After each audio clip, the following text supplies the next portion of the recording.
I'm trying my best, but I don't think I'm gonna be able to do anything past that. So, it is what it is.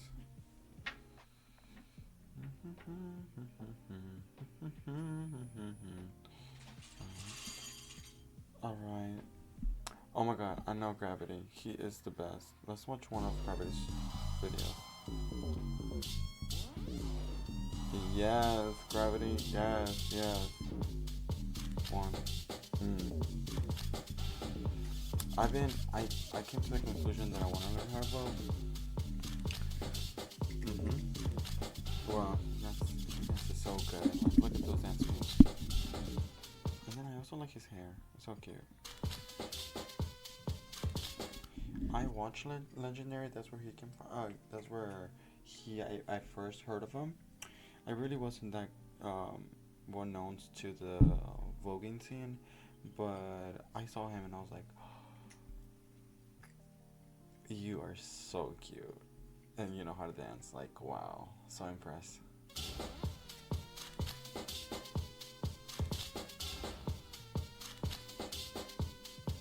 Great body too. Like, wow, great body. Like, it takes a lot to fucking vogue, to move your, to also catwalk, or not catwalk. Whenever you're I don't know what's it called, but whenever you're moving like up and down, up and down, up and down, that takes a lot. It grows your booty.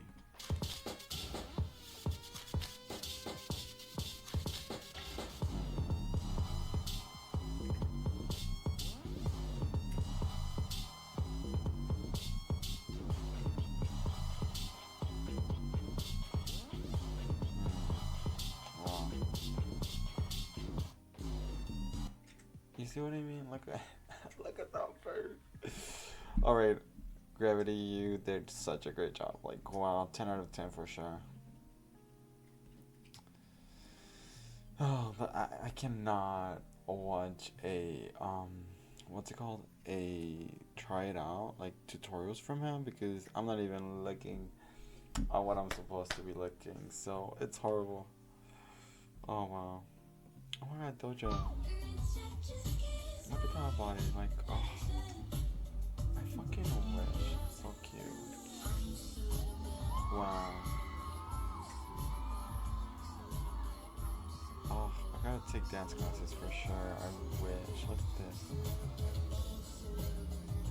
Wow. She does a lot. Wow. She's so pretty.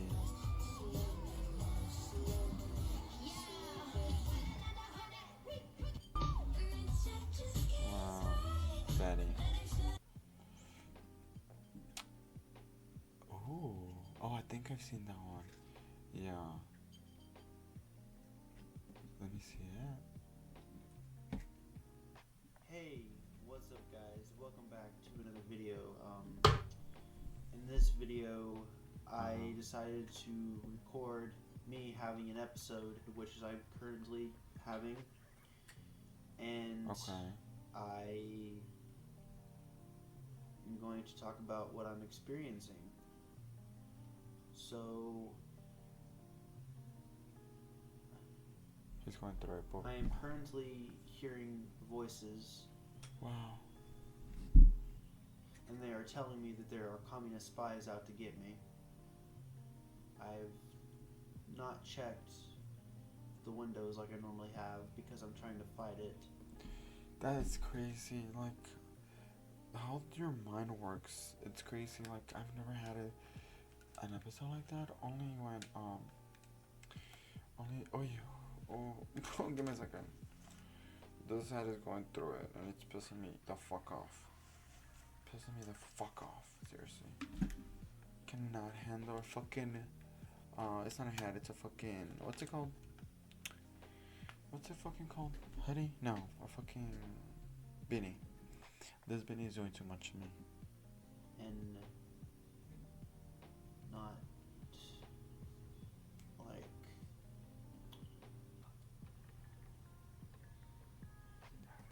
His pupils are very dilated.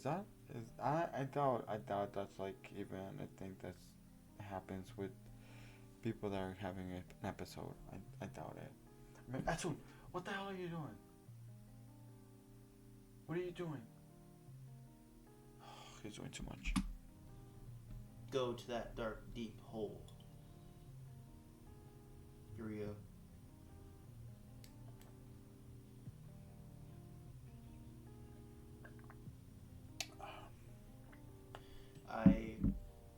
Okay, so there's one voice, it's a man, telling me to turn off the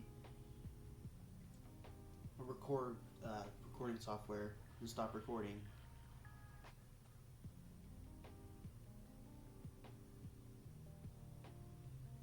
Wow, that is so crazy.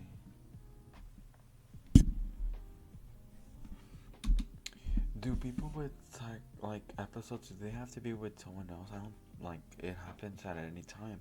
Like also with like, sorry, people that having what is it called whenever they have flashing lights, and whenever the flashing lights makes them go through it, like you never know when it's gonna happen. That's crazy.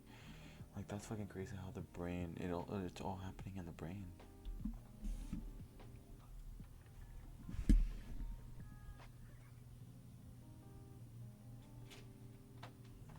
Poor guy. Before I started recording, I'm kind of fading in and out of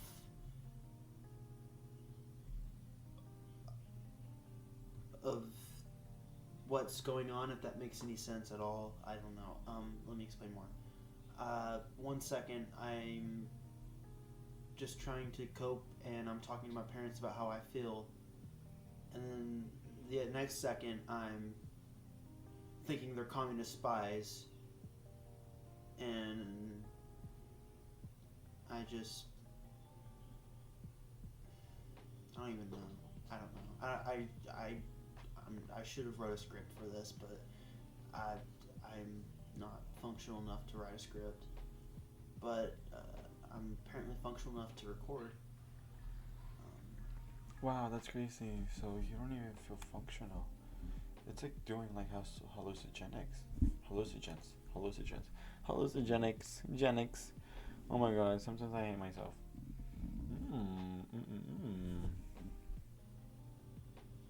I don't know.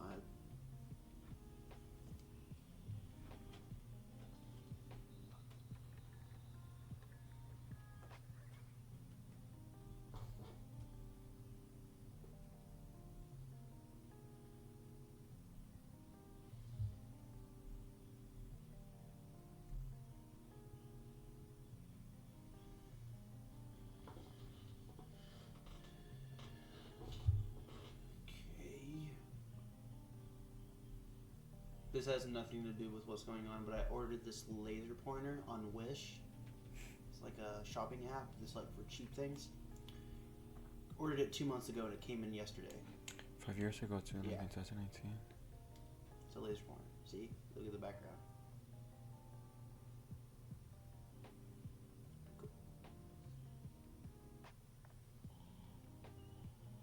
Cool. I don't know. I'm trying to make light of the situation. My necklace broke. I don't know if I mentioned I have this. My security alert or medical alert necklace. It has my name, says schizophrenic, my blood type, and a phone number to call. So in case I go crazy out on the streets and someone finds me, I got this necklace wrapped around. But it broke a while back, and I need to get it fixed. Wow, I didn't know that was the thing. Like people had to wear a necklace for that. That's a lot. Like wow. Pobrecito. I get that. I don't know. It was laying here, so I decided to talk about it. But what I need to be talking about is what I'm dealing with. I'm sorry. I need to get to the point.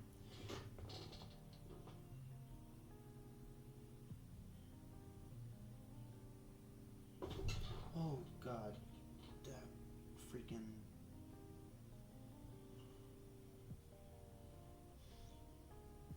I heard a voice all of a sudden just yell, "I got you!" and then it made me jump.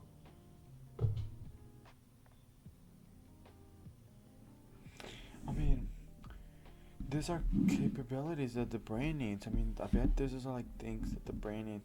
Like meaning like I try to think about it like okay, the brain. If we take what's it called what is it called? I would take evolution, right? If we take evolution serious, and we really try to explain, if I try to put mental disorders in my head, I'm like, these are tools that the brain had to use, and you know, like grew to have, but sometimes it's like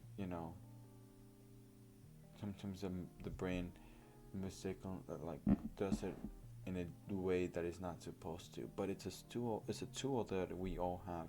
Like I bet every human being here like doesn't, like we all have a voice in our head, like sometimes it helps us, sometimes when we're just talking to ourselves normally, and then sometimes it goes to extremes, like in situations like this.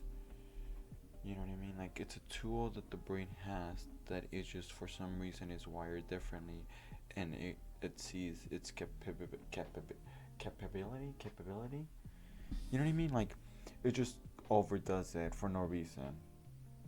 Like why would it overdo it for? Like I guess that's why it's called is being a is that a disease? I think it is. Like I'm saying, I'm a wimp because I don't know shit of nothing. I don't know nothing of no one. Is it the brain disorder? It's not a disease. I'm so sorry. It's a disorder. It's a disorder.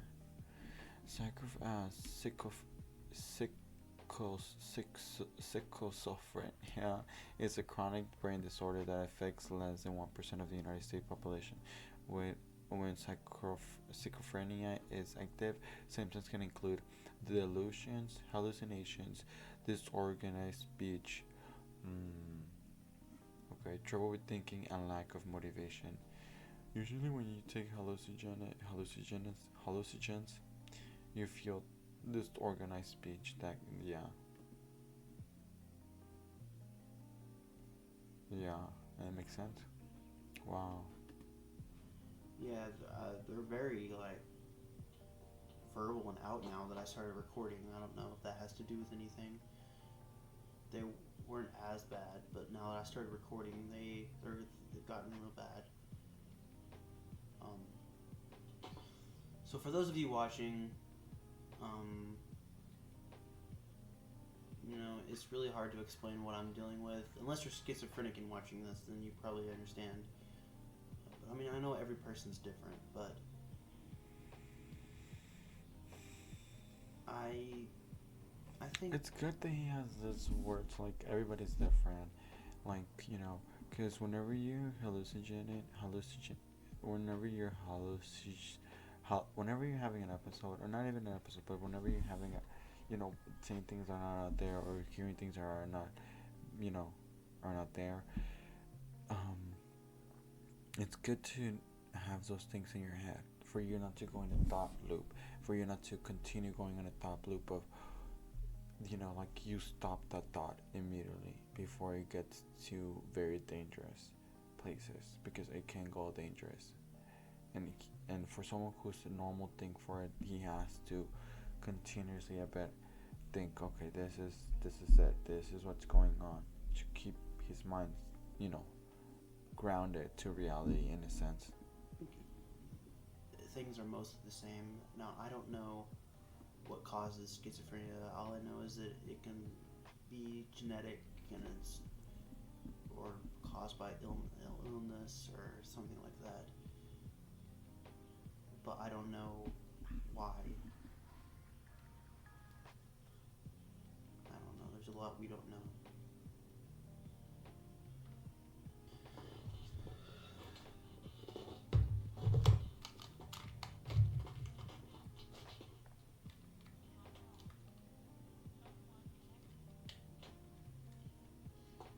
To block out the voices, I listen to music really, really loud, and it helps block out the voices. So I'm going to do that. But I'll still be talking to you guys. It's just I like listening to music. If you wonder what kind of music I listen to everything. Like, I like all music, but my least favorite are country and rap. Those are my least favorite, country and rap. Don't hate me for that. Of course not. Everybody has different taste. Right now I'm listening to Enigma, their 1990 album. I don't think I've ever heard of them. It's on YouTube. It's like an hour long.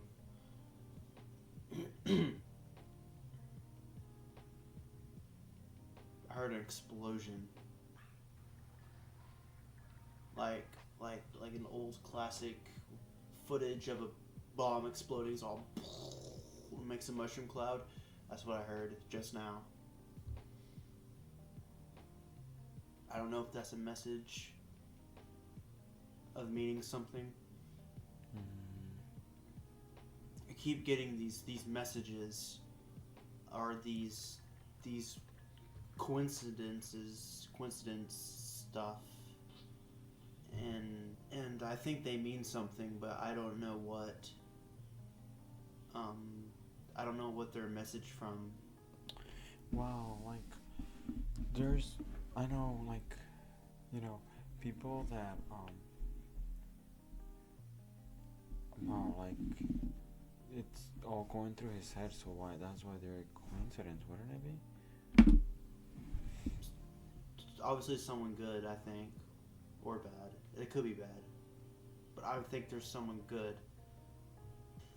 I keep hearing this phone ring. This is a common occurrence for me. I hear this phone ring, and I don't know.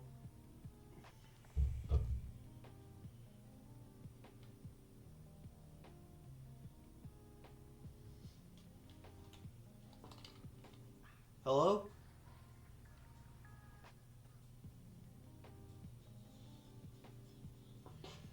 Freaking.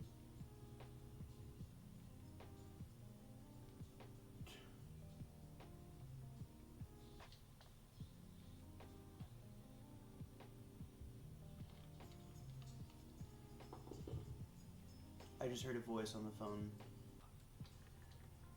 It told me to kill myself. Wow. I hear this a lot, and I really debate if I should or not, but I never did. Wow.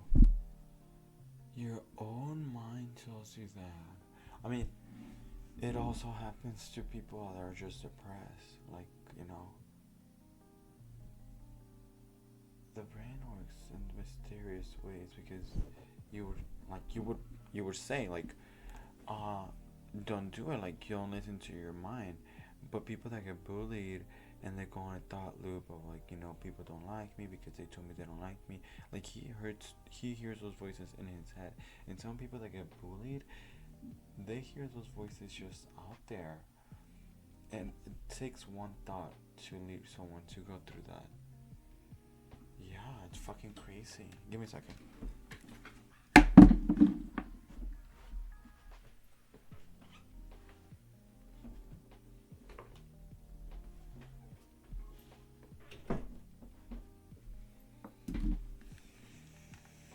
Oh my god, my cat be pissing me off.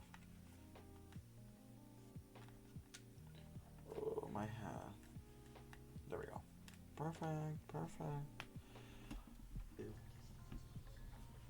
I guess that's a good thing. I'm gonna put my music back on. I guess that's a good thing. Yes, it is a good thing. I'm gonna put my music back on. And I'm gonna grab my phone again because I threw it across my room.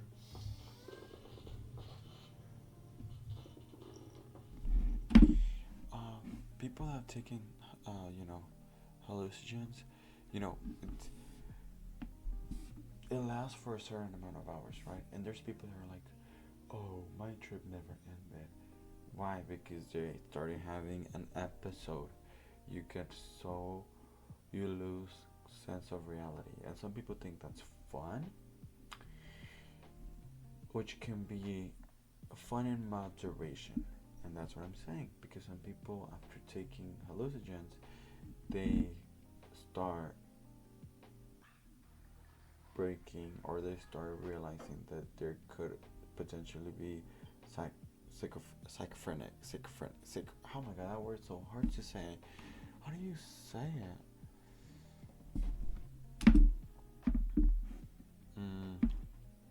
Schizophrenic. Schizophrenic. Thank you. Schizophrenic.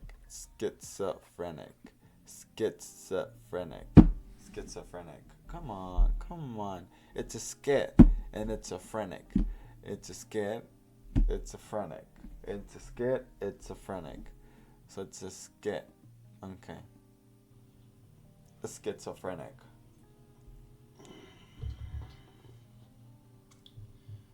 Man, I've been recording for 16 minutes and it feels like only like 2. I really like Enigma. I do. That's nothing to do with what's going on. But I don't know, I'm just listening to them. They're awesome. At least the first song of their 1990 album, Sadness, I don't know. Something like that. Okay, so the song is coming to an end, and I'm going to go ahead and go back to without headphones, because I'm going to talk about what I'm hearing. Because I realized for the video that's what I should do. I shouldn't block out the voices. I should listen to them and talk about what they're saying. So I heard the phone ring. I got to the phone. It was quiet for a little bit, and then I heard a voice just say, "Kill yourself." And so I threw my phone.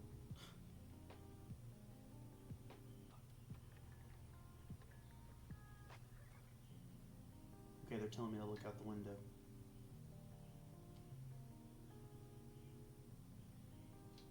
I know there's not any spies, but I have to look out the window. Like, it's hard. I have to. It's like I need to. Like, I know there's nobody out there, but I need to. So.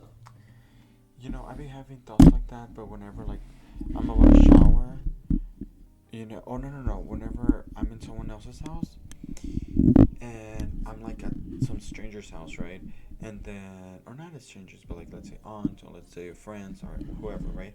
And I go to the restroom, and if the curtain is not clear, my brain is like, there's someone there, and like I get like, if I don't check, like if I go to the restroom, there's still gonna be a voice.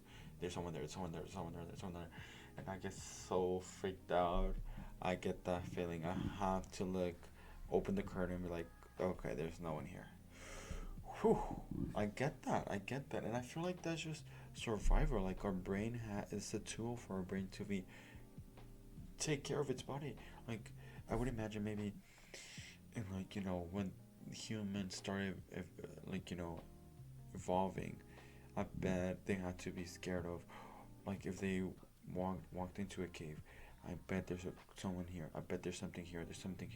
And you had to check. You had to go and make sure there was nothing, because if you go to sleep or you put your guard off, boom, someone's gonna eat you. So I think in my head I'm like, I bet this is a tool that had to be put in place so for our survival. But whenever for some reason it's cranked up to the max, it creates a disorder. Like, I could be wrong. I'm fucking wrong. I bet I'm fucking wrong. My window is literally like right in front of me. It's dark though, so I can't see anything. Yeah, I don't see anybody out there. But they're telling me there's people out there. I don't know. Well, guys, I think I'm going to end this here. I'm kind of done. I don't feel like recording or anything like that. So, like and subscribe. If you subscribe, hit the bell icon so you know when I post more content. Like it and all that stuff. Thank you for watching. I hope this was somewhat educational. I don't think it is, but I hope it helped out. And thank you very much for watching. He's so cute. Like, super sweet. Like, honestly, I hope the best for him. Oh my god, are you fucking for real right now? Are you serious right now? I don't know.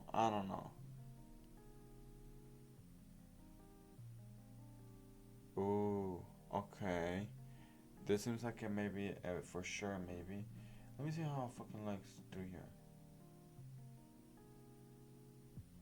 Like I said, it looks like fucking shit. It looks like fucking shit. And I'm sorry that it looks like fucking shit to my Twitch. Let's just watch a video. I cannot be putting like videos and shit like that.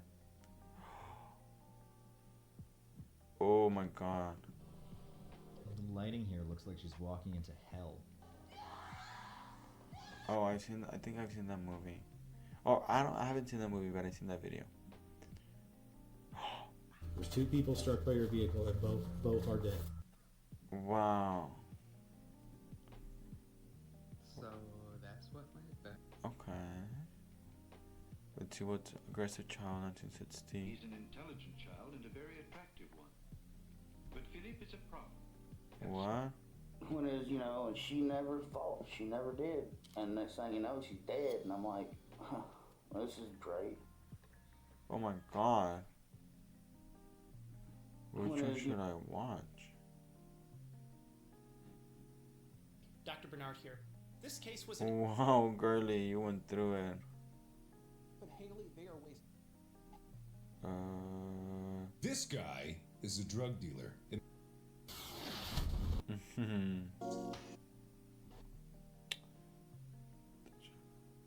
Okay. The Hamptons is a beautiful getaway. Okay. No. Let's watch this one. I really want to watch this one.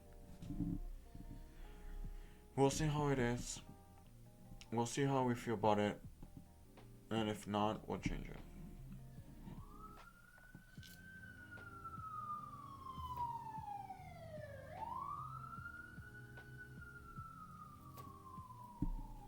Poor guy. All right, Chris. Yes. Chris, where'd you grow up? Where are you from originally? I'm from a town called Pensacola, Florida. Mm-hmm. It's on the Panhandle, right there by Alabama. Wow, he lives in Skid Row. I lived there for like 20-something years. And then I moved... For those who are not aware of Skid Row is where there's homeless people in Los Angeles. That's fucking sad, honestly, in a capitalist society. You know, capitalist propaganda always loves to mention how there was so many lost lives in the communists. But what about all these poor lives and all the poor lives that died from all the overdoses from fentanyl and all the profit gainings from all those companies and what's it called, and all the profit making from house market. We're not gonna talk about that, right? Or Joe, the profit from, you know, incarcerating people, or the profit from making people indulge in unnecessary habits like food. Like this country, it is what it hits the most. But it's making money. Moved to Mississippi for like 8 years. And I was helping take care of my grandpa, and then he finally died. And so I was gonna go to California originally, but then I had this weird dream that it was like I got killed when I went to California, so I was just like, I'm not gonna go. And or the person I was gonna go with couldn't go with me. Yeah. But I went on vacation with my boss to Las Vegas. We went on vacation to spread his son's ashes and meet some family friends of theirs. And schizophrenia just kicked in out of nowhere. Like, I wasn't on drugs, I was just smoking weed, and I wasn't even drinking. And it just, all of a sudden I started hearing voices and seeing things, and I had these crazy thoughts all the time. And it was schizophrenia. Yeah, I still deal with it now. Since it went away for a little bit, like when I was in jail, because I was, I'm not supposed to talk about it. If I talk about it, it makes it go away. But if I keep it around, I'm keeping somebody alive. I'm sorry? What? It's like I'm connected with with an extra dimensional being, and I'm keeping it alive by keeping certain aspects of what I see in my psychosis. It's like real shit. Like, other people will respond to it in time, like in proper time sequence. And If you talk about it? if I talk about it, it goes away. So that's a good thing. No? Yeah, unless it's real, and then I'm killing somebody. So you ended up in jail. Yeah, I heard this dude, or it was like 10 guys raping a little girl, and I was gonna grab a break and rush in the house, and she told me psychically, she's like, don't do that. There's like 10 of them. They'll just kill you and continue to rape me. Do this, light the house on fire, and when they go outside to put the fire out, I'll be able to escape and get out. So I did. I lit the house on fire, and they caught me. They got me on camera. And was there a girl and 10 guys? No, just schizophrenia. That was your schizophrenia. Yeah. You ended up in jail? Yeah, for attempted murder. Wound up going to prison for arson. Oh, prison. And this is what I'm talking about. If there were fucking proper, really proper services, right? I bet he was able to tell people this. The police officer, what they did, they just, no. Okay, he's dangerous to society. Put him here. But that is not the answer. That is never the fucking answer. And yeah, obviously the government doesn't want to have him as a fucking what's it called? They don't want to support him. They don't want to, maintain someone. That's not creating profit. Where's the profit there? There's no profit there. We're losing taxpayer money. We are not losing taxpayer money. Taxpayer money is for that reason. Taxpayer money was created for those people that cannot take care of themselves. And a lot of people that have money are like, I did this for my own good. But you have schizophrenia, have some mental disorder, and then you'll realize that life is fucking hard. Yeah. Wow. And it was all because of your schizophrenia? Yeah, I even had 3 doctors. I was fighting my case in GI, which is not guilty by insanity, and I could have gone to a mental hospital instead of prison, but they were like, basically, if you go to the mental hospital, you could spend your whole life there. I was like, okay, just give me the 4 years in prison, but now I got to register as an arsonist and all this other stuff. Oh. Is there schizophrenia in your family? No, that's the weird part. My mom has cancer. And when she went into chemotherapy, she went into psychosis for like 2 weeks during chemo, where she thought her boyfriend wasn't real. He was a computer program, and there's no way he was gonna come visit her and stuff like that. Mine is nothing like that. Mine is like some ninja shit. I'm like a psychic wizard who can like communicate with people using different methods. Like there's voices on the cars as they pass by. You can hear them talking through the cars, or like on the wind, or like there'll be like certain noises you'll hear, like a knock of wood on the right side at this time means something, like means yes or no, like binary. And then there's like symbols in the sky with like black and white balls of light, and they change direction, and it looks like a game of Go. You're in your right mind now, so... No, I've been hearing voices since I got put back on the street. I think it was the stress. Well, I guess what I'm getting at is, you understand that you're imagining these things? Yeah, I'm taking my medication, and but even the fact that you understand it, I try not to engage with it, but like, wow, I wasn't aware that people, oh wow, you really have to grind yourself to reality. I mean, but the pills help. Let me see. I'm looking like a crackhead.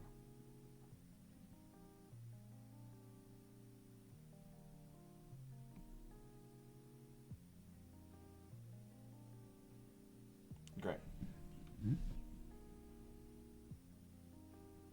Great, okay. Sorry, I was switching my camera. Oh my god, my fucking hat itches like a fucking bitch. it just seems like the more I ignore it, the worse it gets. Like, is that right? I check in to see like where they're at and what's going on, and it's like way worse. So you're fighting this constantly? Yeah. And there is a medication that you're taking? Yeah, Haldol. I bet you there's another medication you're taking too, looking at your knees. Yeah, well. What are you taking? I just smoked some crystal. That'll do it. Had some coffee this morning. That'll do it too. Yeah. You've been on Skid Row for how long? I've been on Skid Row for like a week now. I didn't know crystal helped. Let me see. Let me just look it up. I was not aware of that. Let me see. Because I just know that, my fucking computer's so fucking horrible and blurry, so I'm not gonna show it.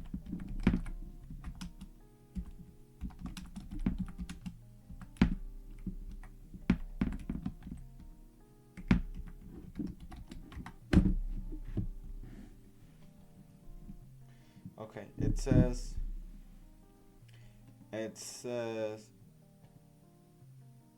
okay, Oh, okay. No.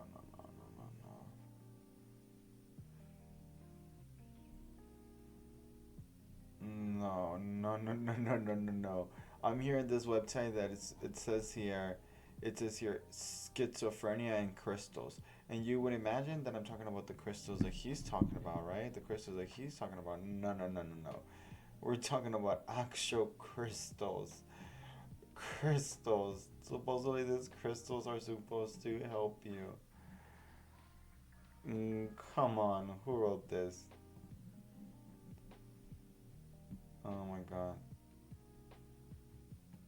Okay. I've been slowly accumulating some ideas on crystal helps, helpful for paranoid. I have a half-lifetime experience with using crystals, but not only selling them as well, which also means taking to a lot of other people who are using them trying to.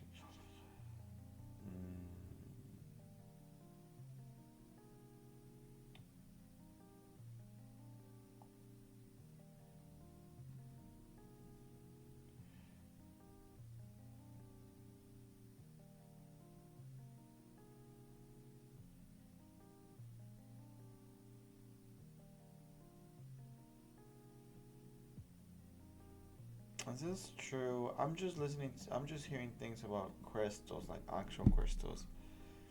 I'm confused. Yeah, I was at a program when I got out of prison. I just got out in November, and I've been in the program the whole time, but they kicked me out for smoking weed. It was the second time I got in trouble with drugs there, so it was a rehab program. You can't have any alcohol, no drugs. You can only smoke cigarettes and drink coffee. So now you're on the street. Now I'm on the street. And I fucked off my job interview that I had going on, so I'm not getting that. I might start work next week, which would be good. It'll be like $100 a day, so that's like, that can get me off the street, or get me at least with a good tent. I want to go to Santa Monica, because that's what I'm more familiar with. A little safer, probably. Yeah, a little bit safer. Venice is pretty rough, though. Like, I've seen people get their ass beat in Venice for no reason. Yeah, but you get people murdered here every day. Yeah. And you think this is all because of your schizophrenia? Yeah.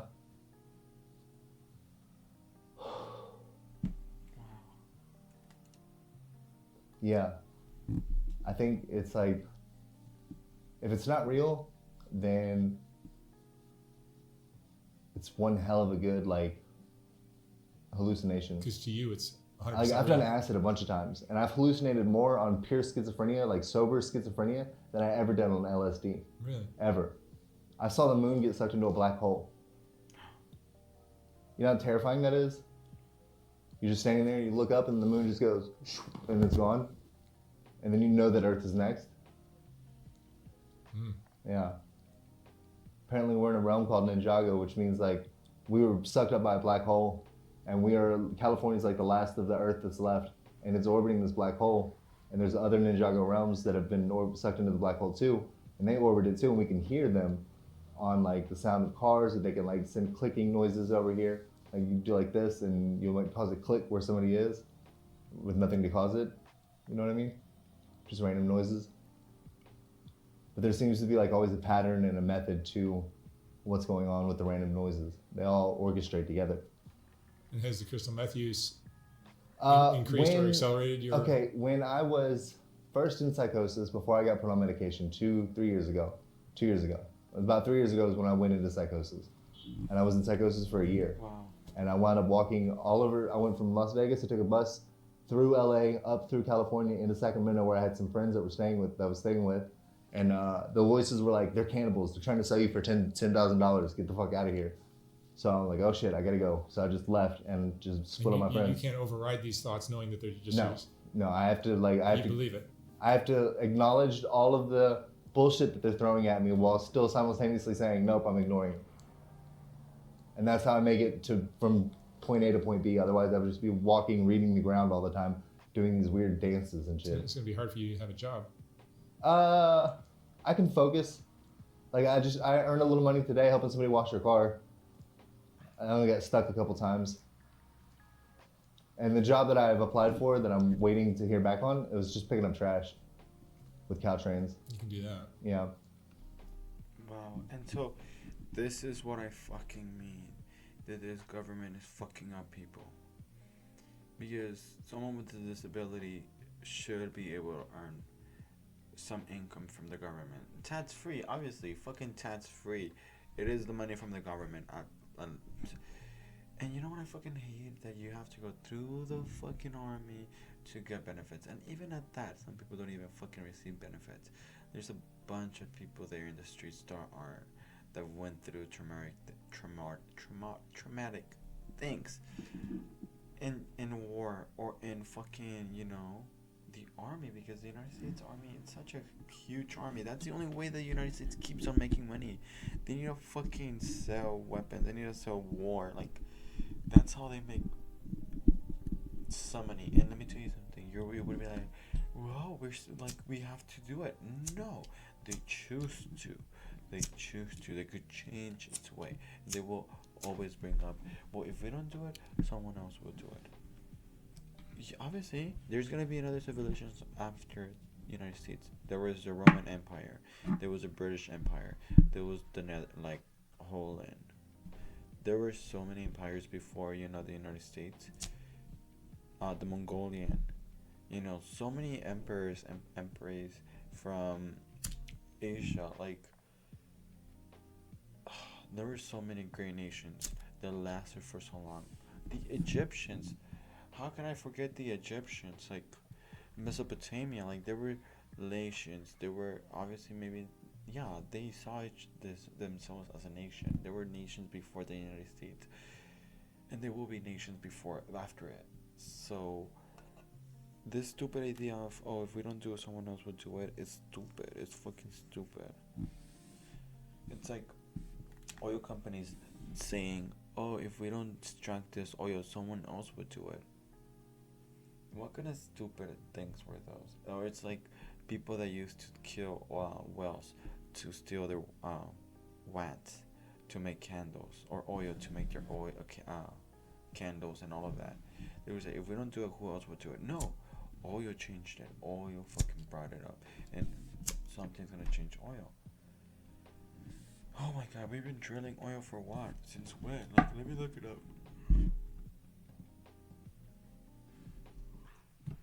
Since when have the human race drilled oil? When did humans first start using oil? 4th century. In addition, the Chinese were the first to use petroleum as fuel as early as the 4th century before Christ. The earliest known gas wells were drilled in China in 347 or earlier. They had depths up to about 800 feet and were drilled using bits attached to bamboo poles. Oh my god, okay, they were geniuses. The first modern wells. The first oil well drilled was in the town of La Brea, Trinidad in 1857. It was drilled to a depth of 200 feet by the American Merrimack Company. The first modern oil well in America was drilled by Edwin Drake in Tateville, Pennsylvania in 1859. Okay, 1859. When was Rockefeller born?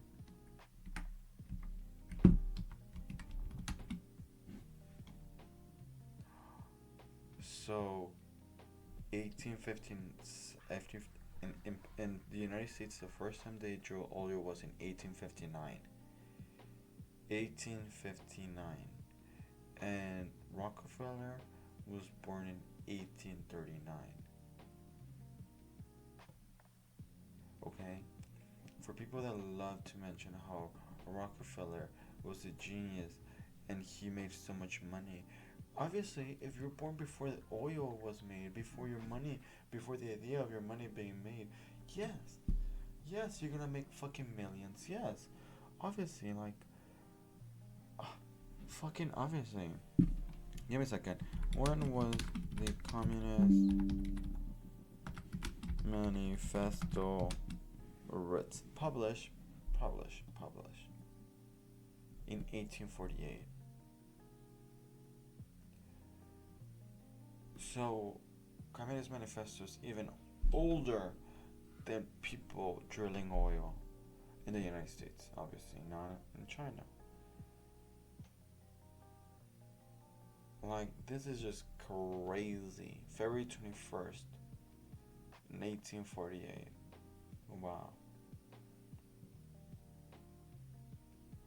Wow. Honestly, oh, Lord Jesus Christ! Ugh. I'm so impressed. I'm so fucking impressed by Carl. Carl is such a king. Okay, so oil. Oh, okay.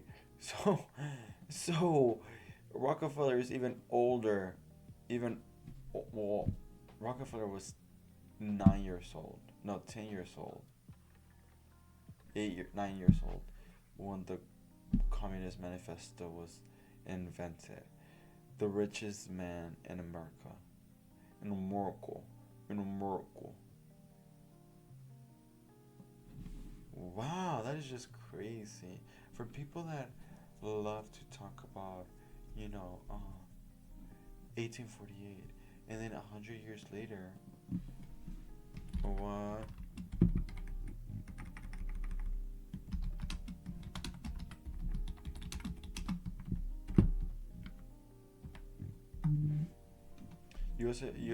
United States President Truman signed Executive Order 9981 ending racial segregation in the United States Armed Forces.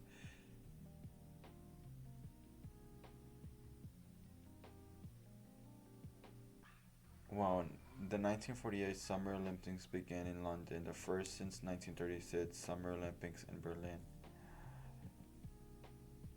The Arab-Israeli War in 1948 broke out when 5 Arab nations invaded territory and the former Palestinian mandate immediate following the announcement of the independence of the State of Israel. Oh, wow. Wow. And we're still dealing with that. And for people to mention, and for people to say that history does not continuously follow each other, if it's like not a continuous story. History story is like a continuous story, even though we feel like, oh, it's been so long ago. Yes, but these thoughts, these ideas of human like 300, 100 years, 50 years, 7 years are nothing compared to the universe. We're literally in the beginning of, or literally the end, because we are at the end. We're gonna have to watch what is the last stage of capitalism. I wouldn't put me in charge of anything like that has a lot of responsibility. Right. Yeah. I mean, there's nothing you could have done to avoid this. No, it just kicked off out of nowhere. Like, see, okay. You were how old? 29. 29. 29 when it all started. Which is a little bit late for schizophrenia. Which is very late for schizophrenia. I've even seen on some doctor shows, like, schizophrenia doesn't just pop up when you're older. Like, yes, it does. And again, no drugs. No drugs. I was sober. I was just smoking weed at the time. Yeah, I was just smoking weed at the time. And all of a sudden, I'm like getting horrific images of my brother being filleted alive. And maybe there was something in the weed? Maybe. It's the same dude I always get from. We always smoke together. So, like, he wasn't tripping out. Right. And I just was playing Uno with some kids. And next thing I know, I had to get out of there. Maybe weed can do it. Yeah. Well, the best way I've heard it explained is, like, if you do a lot of hardcore drugs, like crystal, heroin, LSD, ecstasy, Molly, stuff like that, your brain chemical balance has like a pool that fills up with schizophrenia. Like, this pool fills up, and eventually you get to the top, and whatever just spills over is the psychosis. And I used to slam crystal years ago. Before your schizophrenia kicked in? Yeah, before my schizophrenia. I had been sober for like a year and a half when I went to psychosis. Yeah, that's interesting. And like 6 months into my psychosis, I relapsed again. Started slamming, started smoking. Before, when I was in psychosis, before when I started smoking meth, the voices got violent and loud and like bad. Before, when it was just weed and tobacco, they were like, I was building a boat, I was trying to communicate with this girl in San Francisco, and I could see San Francisco from across the bay the whole time, so I'm like building a boat, I'm gonna go see her. And then one day I decided, you know what, I deserve to do some crystal. It's been like 2 years almost, I deserve to do something. And I did a shot, and that's when I went fucking, it just all went bad. Like the voices became violent, like people raping people and killing them in houses and shit, and I couldn't do anything about it. How old were you then? 29, maybe 30. So you were saying you weren't doing harder drugs. I did harder drugs when I was like 25, 26, and then I quit for like a year and a half, 2 years. And then when I was like 29, so I did it for like a year, so I guess it was like 27 when I was doing hard drugs. So 26, 27, something like that. And I did it for a year and a half. Year and a half. Then I quit for a year and a half to 2 years, and then I relapsed in my psychosis. This time when so you had your schizophrenic episode or whatever, and then you started using crystal again. Yes. I see. Yeah, and it made it so much worse. It made it worse. Yeah, when it was just weed and tobacco, the voices were like, "Go find your family. Go find something to eat. We're gonna direct you to the next meal." And then the voices would walk me to the next meal. They walked me to the hospital one time when I had sex in an alley with some chick and got gonorrhea, and my testicle was this big. I couldn't even walk. It was huge. And you're gonna have to cut this part out.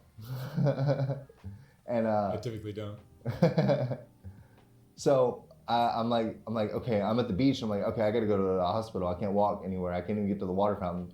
I flag some dude down. I'm like, hey, can I use your phone? But the voices are very adamant that I don't use technology. That I don't even touch technology. Like, because apparently I've got like different magic built up in me. And when I touch stuff, it transfers to it. And if I touch technology, then I'll put magic in technology and destroy it. You seem perfectly sensible, except you're saying ridiculous, crazy things. Right, right. Are you? What's the craziest thing you've concocted? Your imagination or your schizophrenia? Man.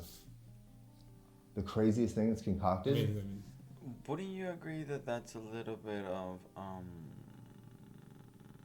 indulging into his disorder by saying what is the crazy things you can come up with? Like, you know, his brain can come up with crazy things. You're not trying to make him go into those thoughts. You're trying to avoid him from going to those thoughts. I don't know how I feel about. Well, there's this other channel that I watch. Oh God, so sorry. That is so disrespectful. There's this other show that I watch of this guy that interviews homeless people, and I get a little. There's a debate going in my head whether if I should continue watching it or if I should not watch it. But most of the comments are always like, "Oh, I hope they get better," or "How can we get to that?" And then he buys them things from the people watching their videos, and then they tell them, "Well, how can people communicate with you so that you can they can give you money, they can talk to you, they can try to help you." Because watching those videos really puts you in perspective, because a lot of people think bad about homeless people, and I hate people judging homeless people. And honestly, sometimes I'm even a fucking hypocrite. Sometimes I'm also the one judging. And you know, being homeless, it's the ultimate struggle. It's like people usually get homeless because, you know, their rent is too high. They have some medical bill that they're getting into debt, and they owe so much, and they're bankrupt, and like they cannot deal with it, and they have to go to the streets. They got into a horrible accident, and they don't work. They were the only ones that afford, like, you know, that pays for the bills. There's no one else taking care of them. Their family's gone. No one takes care of them anymore, so they go into the streets. Some family member dies, their partner dies. They go into drugs because that's the only thing that doesn't makes them depressed. Like our brain works in such a complex way. Like, obviously a drug ultimately feels great, right? A drug feels great.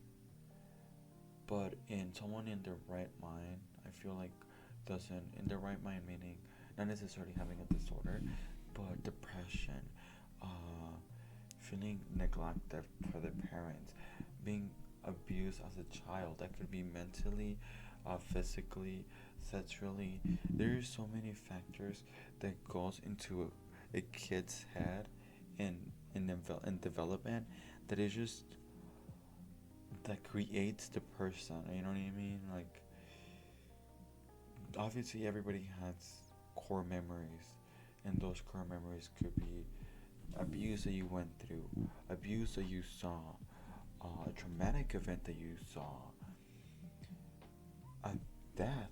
Like, there's so much things that could shape the life of a kid that goes all the way to adulthood, and that's what creates this complex web of humans, right? And more whenever there's poor education in a country, when there's poor social services, when there's poor infrastructure, you just create a tornado of horrible events happening, and that is what I would describe the American government.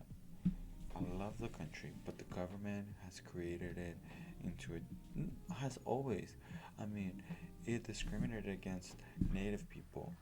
You know what I mean? Like, why is Mexico the way that it is? Because for some reason, the Europeans that went to Mexico weren't enough, or something, that they weren't able to destroy the foundation of the culture of Mexicas, the people that live there, the Mexicas. Why is there like, why does European like, which one is it? The Italian flag, I think. Like, it's very similar, or the French. The Italian, I think it's the Italian French. The Italian flag looks very similar to Mexican flag. If it's not because of that Mexica symbol. What's the Mexica symbol? Well, if I'm not mistaken, the people in the indigenous people from that era, they one of their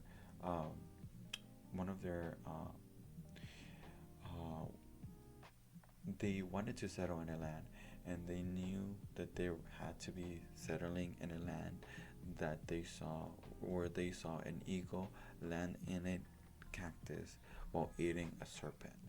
So the symbol in the flag goes back to the birth of Tenochtitlan. Tenochtitlan is where now Mexico City is at. So there is a foundation of culture that has stayed there. But here in the United States, there is no Native or Native American culture that really, except Thanksgiving, but that's just, we don't even pay attention to the people, to the Native Americans. We pay attention to the pilgrims, to the people that got here. Like, there is no culture for the people. Oh, maybe, what is it called? It's like, it has a black flag. Powwow. Oh, I know I'm not saying it right. Let me look it up. Powwow. Yeah, an American Indian ceremony as for victory in war. An American Indian social gathering or fair, usually including competitive dancing. Is it okay to say powwow? Avoiding using the phrase to refer to a quickly business meeting or informal social gathering as a form of cultural appropriation. Yeah. Why would people say that? Can non-Native Americans go to a powwow? To Native Americans, a powwow is a time to gather and honor traditions. To a non-native native, a powwow may be intimidating as it is a traditional event. However, all of them are welcome and encouraged to attend powwows. I would want to go to a powwow. They seem so cool. Like, I have this necklace. On that I got it with my mom. My mom has a white one, I think.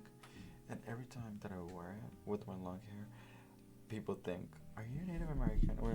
Which I'm like, I'm Mexican, so yes. I mean, native to the Americans, yes, to the American lands, because I'm North America, or America is not just the United States.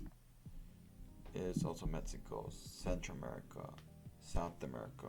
Like, if I'm not mistaken, Mexico is North America, and then Central America would be El Salvador, Honduras, and Guatemala.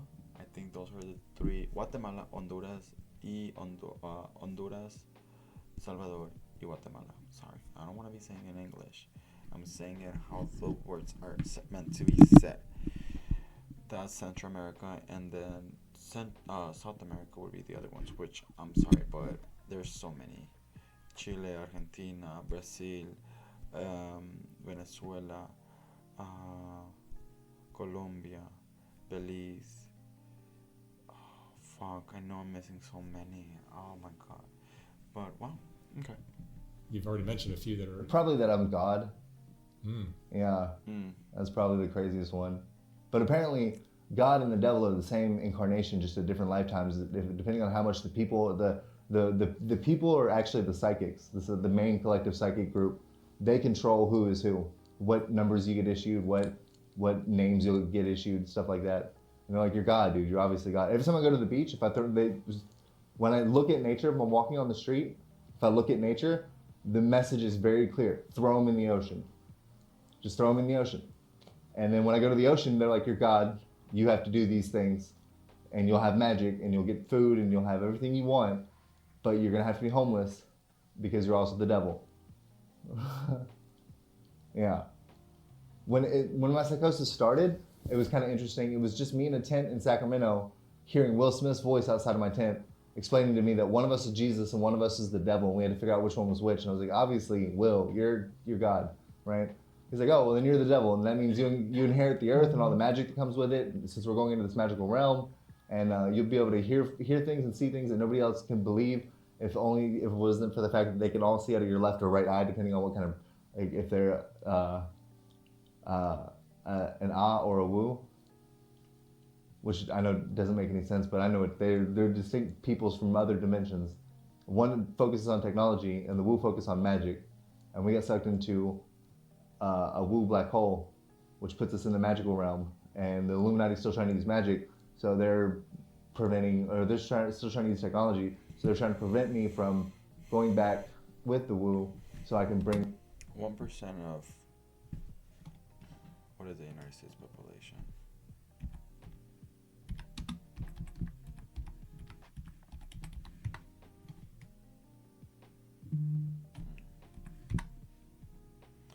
$331.9 million. So let's calculate that. Calculator. So it's at 331.9. So that means it's 3 zeros and then 900 and then 391. Yes. Okay. Times 0.01. That still gives 3,319 people with schizophrenia. And then whenever there's misinformation, and whenever conservative people want to say things like that there's this group of politicians that are treating our pedophiles and are doing these horrible things, people with mental disorders will believe what you're telling them. I mean, there's this joke that I saw where it's like whenever you tell your schizophrenic uncle that you also hear the voices, and it's like the man just staring hard at the fucking at the fucking camera. I think that was a funny joke, but it's really not funny. It's really not. Magic back more prominently in the world. Wow. Yeah. Just despite what you're going through, you seem pretty upbeat and you don't seem depressed or... Well, high, that helps. Oh, you're high. Yeah. But do you get depressed over this? Not really. Sometimes, like, some bad things will happen. Like, there was a girl I was talking to in San Francisco. Apparently she got raped and killed by like 10 dudes, and then they hid her body in the subway station. And this is when I was across the bay trying to get to San Francisco. And when they did that, I just started rioting. I started like spray painting cars and smashing windows and stuff, and like talking shit. It was like one of the few times you might have actually seen me talking to myself out loud. Because most of the time I'm psychic, or I can just like answer using these colored lights that I can see floating around and control by doing like this. I can give answers to other psychics depending on what they see and stuff like that through my eyes. I've heard so many of these stories now, and it seems the mental health issues can bring on the drug use, and the drug use makes the mental health issues worse. Yeah, it's called dual worse. diagnosis. And they just make each other worse. Yeah. What are some of the craziest things you've experience with your schizophrenia? Ooh, well, when I was on my way from Sacramento to Port Richmond, which is right across the bay from San Fran, Sorry, you guys. about halfway there, I was like, the whole time I was walking from Sacramento to the coast, I was hearing psychics talk the whole time. You walked from Sacramento to San Francisco. Yeah. And I was hearing psychics the whole time. And then about halfway through there, I started seeing these symbols like appear, like black orbs just appearing in front of me. And like knocking stuff over or like moving tree branches, shit like that. Like they had mass, they were moving stuff. And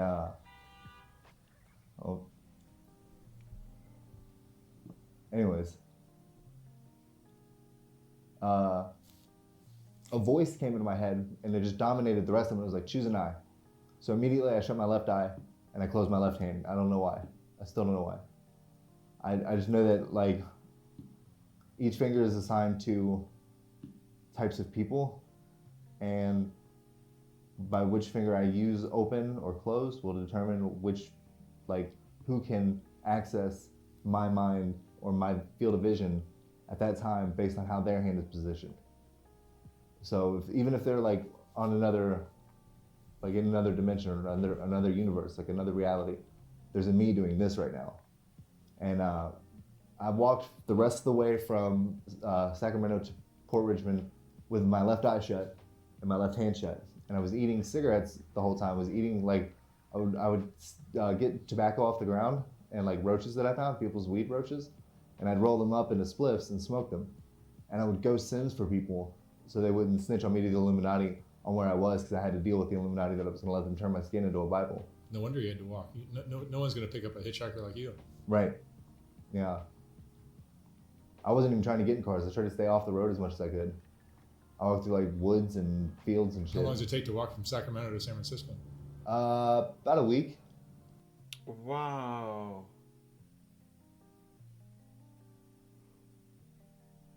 That is crazy. He walked for an entire week? Me to the Illuminati on where I was, because I had to deal with it. I walked through like woods and fields and shit. How long does it take to walk from Sacramento to San Francisco? About a week. About 5 days. There's probably a bus that would do it in a couple hours. Probably. I left all my money in Sacramento though. I thought it was the apocalypse. I met this guy who told me he was deaf. He told me psychically he was deaf. I was like, oh, that makes sense. Like, so don't let me touch you. And the whole time he wouldn't touch me. And so for the next 3 months, I tried to build a boat in Port Richmond with my left eye shut and my left hand shut. And I was saving up fire magic in my hand, so that one night when I opened my fingers like this, I saw a red spark between my fingers. I closed it again. And my left eye was like a camera that the Anunnaki could see out of. And the other psychics could see out of. Probably like an Illuminati's. The Illuminati operate based on lies. That's how their magic works. Like, they don't use real Ninjago, which is like creating a sound out of nothing. They use radios, like, and they'll try and time like horn honking to mean. In his situation, he had it when he was 29, but like, imagine the people that have it from birth, and then like any like, I really like. Oh, I bet there's people that throw away like, you know, their family members that they don't like want to take care of them anymore, and like just some train, like 2 cities, no, like they choose a whole two different states away from me. I'll just leave you there. Let the world deal with you. And I think that's so sad. It's like not even throwing away like, oh, I'm throwing away my cat or my dog, which is still horrible, but like, you're throwing away a human being that unfortunately they're not capable of taking care of themselves. Like, how cruel can you be? Or how cruel that person might have been with you. Like, I don't know, like, humans are so complex. I think it's so cool. Humans are complex. It's so complex. A body filled with, what are we made out of mostly? What is the human body made out of mostly?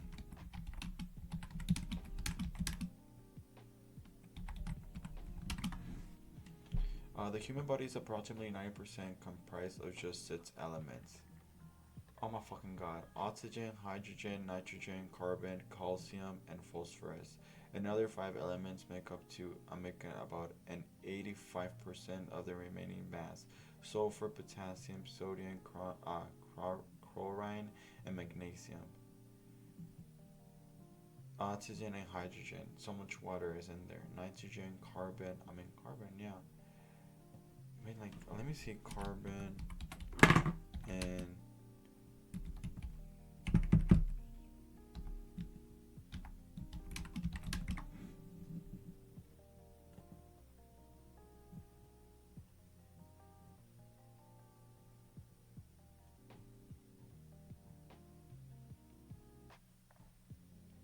that's crazy. Is this really what we're made of? Carbon, like the word carbon, like chemical. Yes, chemical element. That is fucking crazy. But I mean, so much so much carbon creates that carbon. Okay, in the crust of Earth, element carbon is a minor component. However, carbon compounds, carbonates of magnesium and calcium form common minerals: magnetite, dolomite, marble, limestone. Coral and shells of oysters and clams are primary calcium carbonate. Carbon is widely distributed as a coal and its organic compounds as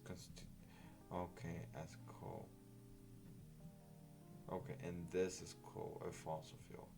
So yes, I mean, I always confuse that coal and carbon.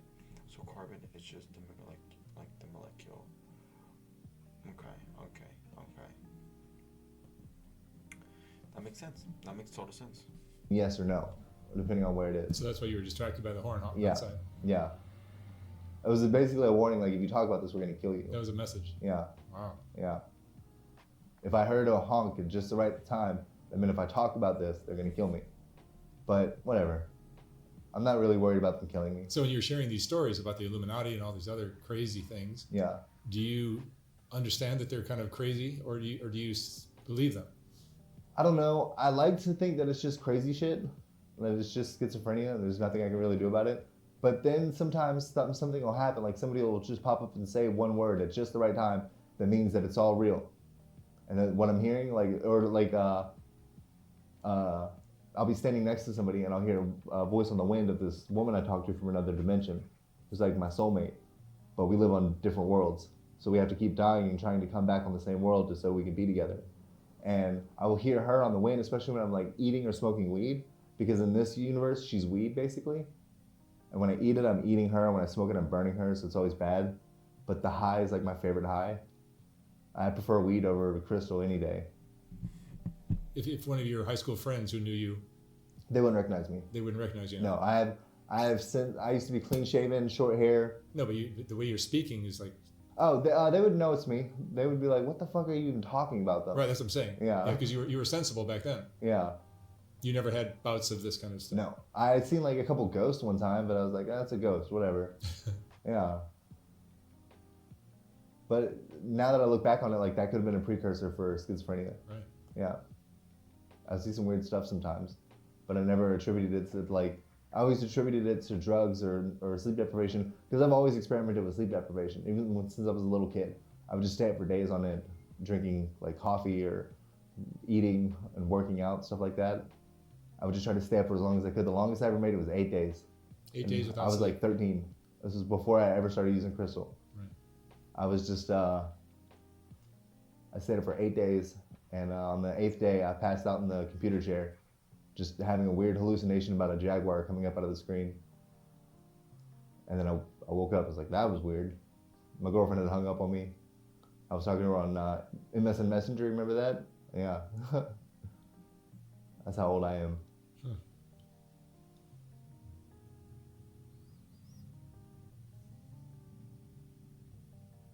It's got to be very difficult for you.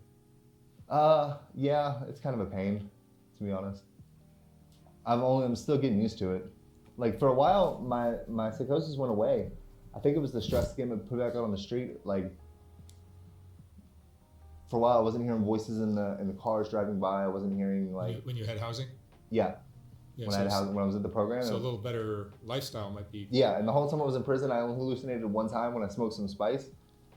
Yes, I mean, just the whole homeless lifestyle, schizophrenia. Yeah. Drug use. For the year that I was on the street before 2020 to 2021, I didn't really notice how bad being homeless was because I was crazy.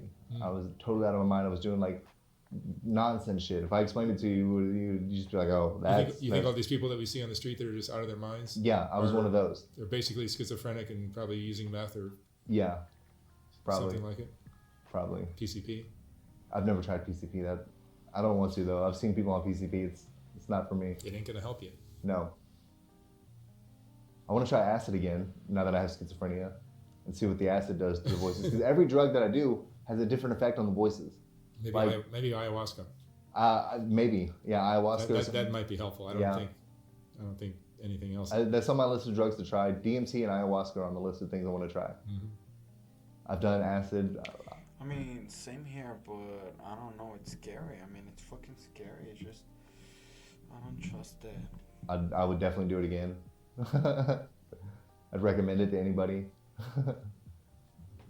How consistent are you with your medication that you're taking for schizophrenia? Oh, I take it twice a day, every day. You do? Yeah. So you're good about that? Yeah. If you weren't taking it? I don't know. So when I was in the program for like 5 days, I didn't have my meds. And on the last day, I was in the shower and I was cleaning myself and I started hearing voices on the outside of the shower. I was like, fuck that. All right, I went and talked to the lady immediately. Hey, I need my meds tomorrow. Like tomorrow. And they hooked it up. Now I gotta go down to Central City and see if they'll do refills for me. Wow.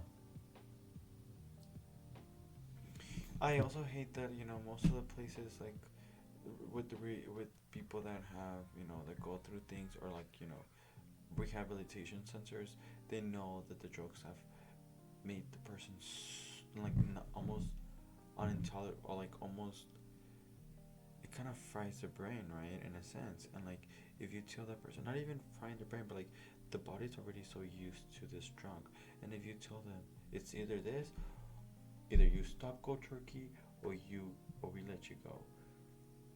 It's like people that are in those facilities don't even understand the capacity that this person has to go through. But at the same time, it's like, I don't know. I don't fucking know. And your family? All in Mississippi or Missouri or Florida. They're aware of your situation? Yeah, I went missing for 1.5 years. I was they had a missing persons report and everything. Because I left my phone and my debit card and my ID and my vape and everything in a gas station parking lot in Sacramento and just started walking out of the town. You just zoned out. Just fucking following voices and hallucinations, walked from Sacramento to Port Richmond, which is right across the bay from San Francisco. And then I spent 3 months in Port Richmond, and then I went to San Francisco for 3 months, and then I walked from San Francisco to Long Beach. So you're one of those crazy people. Yes. But right now you seem pretty sensible. Yes, I'm ignoring it. I can still hear it in the background. I just can't can't make out what they're saying because I'm not listening to it, which I'll deal with later. They'll be like, "You missed the consequences. Sit like this. Now smoke a cigarette. Now eat the tobacco. Now spit on the ground. Now like." Well, I can assure you that using crystal meth and staying up, how many days have you gone without sleep? Oh, I slept last night. You did? Yeah. But typically, I have a 3-day rule normally. You try to get sleep every 3 days? Yeah. Yeah, but if I went without 3 days, I don't use anything. And if I went 3 days without sleep, I'd be a mess. Yeah. Well, the speed helps. It's like it's a different high than cocaine. Yeah. Cocaine lasts for like a little bit, and it gets you a little amped up. But crystal and like I don't know how crack is. I've tried it one time.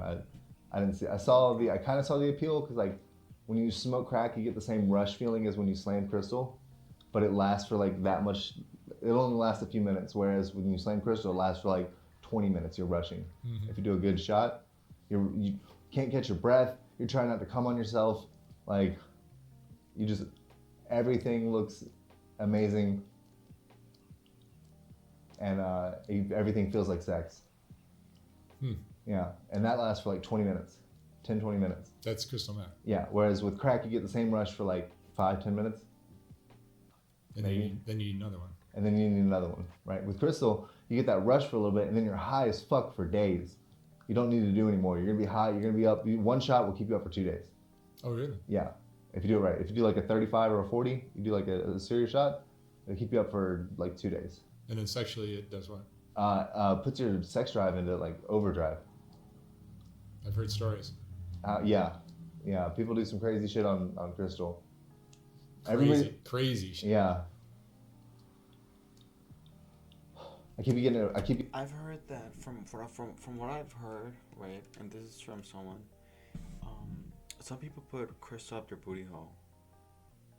That's fucking crazy. Oh my god. I feel like everything in moderation is great. Because then, okay, so then that's great then by then after. You know what I mean? I'm trying to fit my thinking magic. It's crazy. Getting approached by men. I think it's the long hair. Well, I think what do they call crystal meth in prison? They call it queer juice. Oh, is that what it is? Because it turns a straight guy gay. Yeah.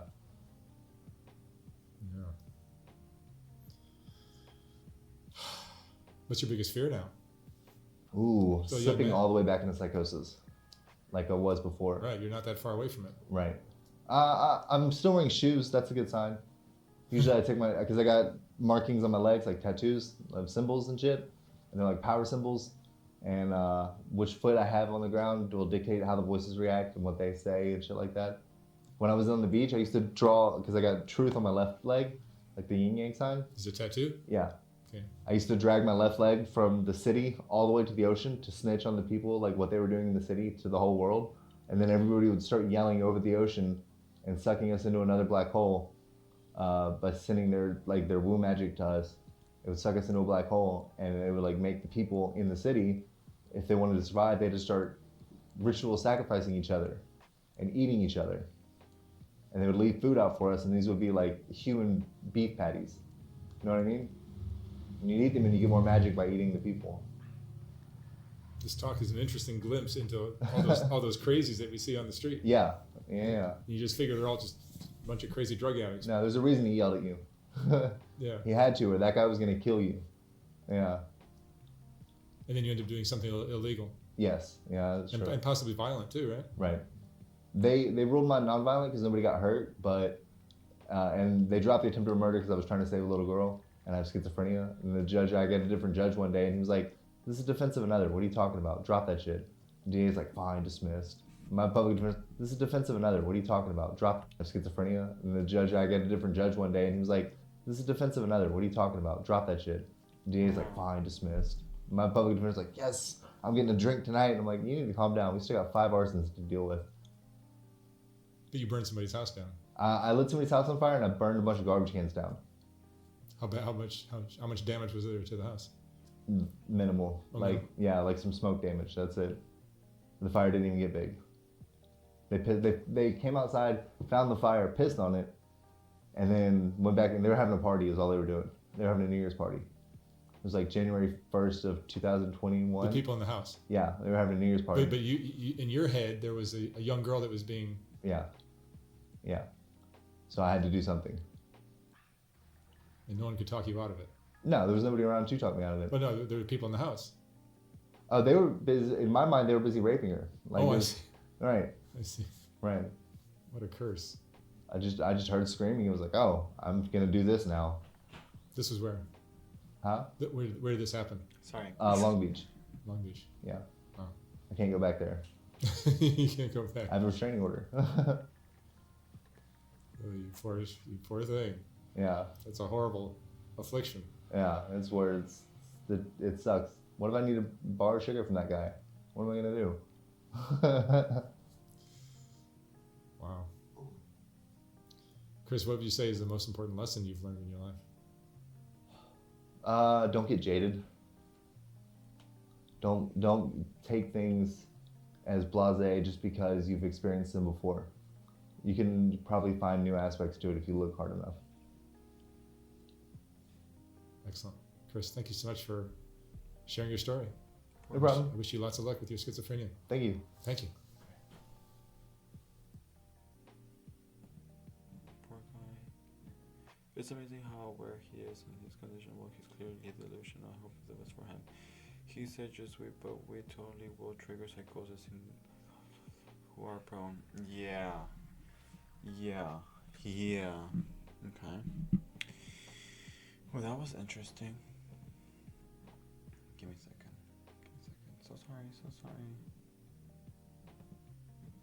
sorry for all that. Alright. Darker side of acid trap on the internet. No.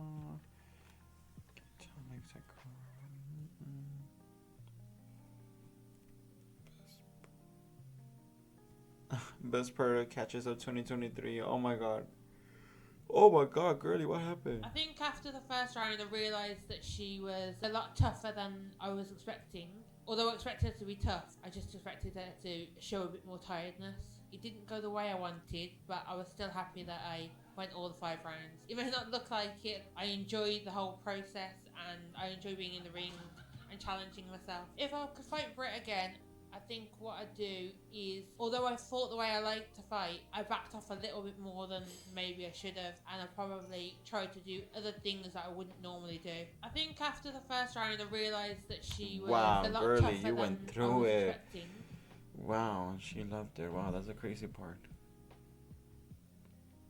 Oh, poor thing.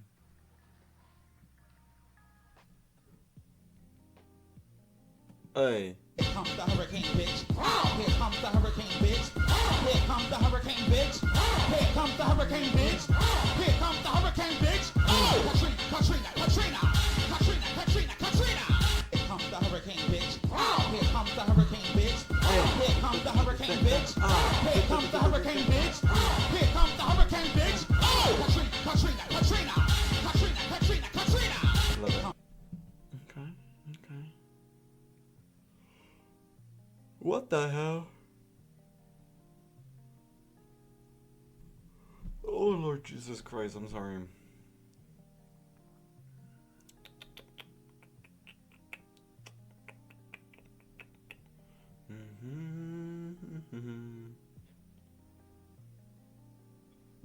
I love to see that. I love to see stupid ass cops. I know if y'all had proof of me robbing somebody, we wouldn't even be talking. Y'all would have cuffed me, I would be charged with it. That's what I know, bro. In January of 2020, DaBaby, aka Jonathan Kirk, was supposed to be playing a show at a nightclub in Miami. But when the owner paid him only $20 out of the $30,000 he owed him, things got out of hand fast. The victim alleged that Kirk punched him in the face multiple times before he was attacked by more of Kirk's crew. He was beaten up and knocked to the ground before being robbed for his phone, his credit card, and $80 cash. The only footage of the event was this piece of obscured CCTV footage. Kirk fled the scene in a black SUV before returning to the hotel a few hours later, only to be met by both of the victims and a team of police waiting to arrest him. He was escorted to the police station and told he was only there as part of an investigation. All I'm gonna say is that I want to learn from him. What the hell did he said? I want to say the right things. Hey, we just gotta do our investigation and that's it. But as it would turn out, the investigation wouldn't be that simple. And unfortunately for the cops, Kirk spent his hour in the interrogation room displaying exactly what to do in this situation, and making the cops' lives as difficult as he possibly could. What's your full name? Come on. Would you want to go through? This is just a formality. Just tell your name, date of birth, and all that stuff. Immediately, it's obvious that this isn't going to be an easy one for the detectives. Kirk starts off by refusing to answer any of the officer's questions, even just regarding his own name. He's already been read his Miranda rights, informing him that he has the right to remain silent, so it seems as though he's choosing to do just that. Interestingly, however, he is choosing to waive his right to a lawyer, and let's be honest here, it's not because he can't afford it. The best course of action if you're ever put in this scenario is to stay silent and ask for a lawyer. But this time, Kirk is confident that he'll be able to wriggle out of this himself, as long as he chooses his words carefully. Right, exactly. I never grab a notepad and start fucking writing this out. Cause fuck ups. An incident occurred at the hotel, 1500 Southwest First Avenue. That you were there for, correct? What incident? An incident. You had an altercation with somebody? No. You did. Did you have a business deal with somebody? No. You did. No. So somebody didn't bring you $20,000 in front of the hotel in your SUV? No. Somebody bring $20,000 that wasn't there and lied to them and told them that it was for an event of theirs on the 31st. And lied to them. That person, once he realized they was doing bad business, said nah and left for his $20,000. Okay, so you didn't count. And got my contact information to do business the right way. That's what happened. Around what time was this, sir? I don't know. Every time they told her.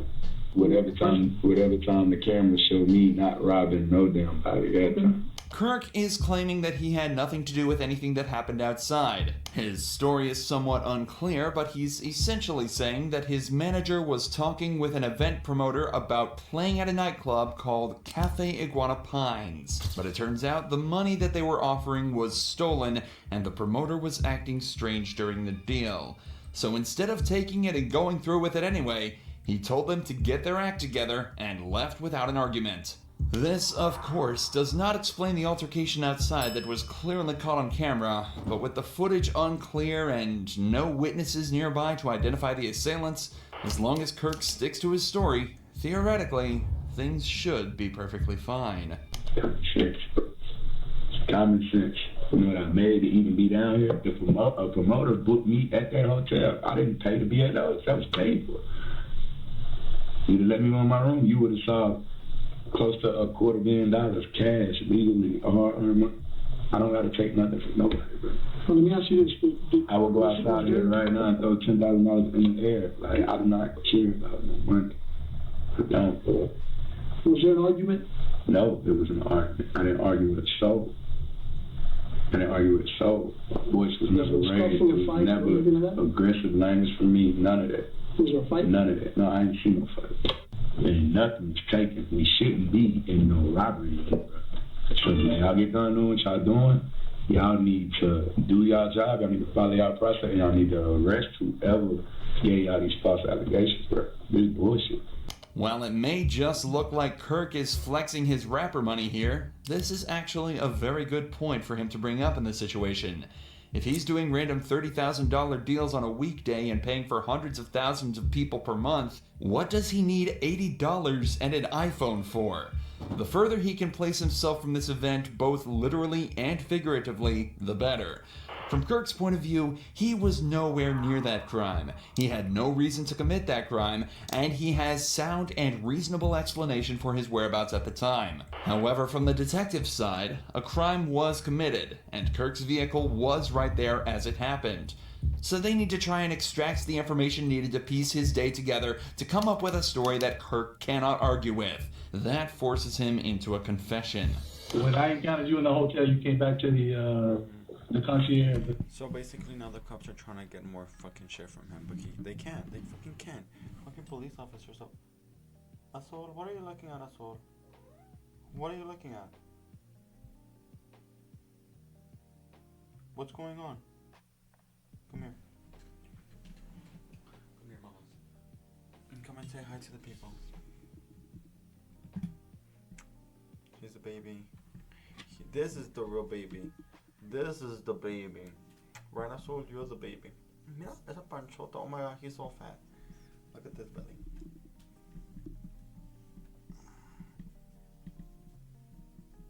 So much belly in there. Okay, okay.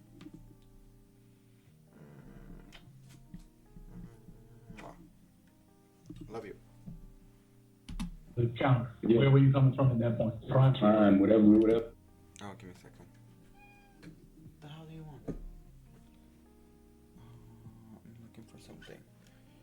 Oh, my ears.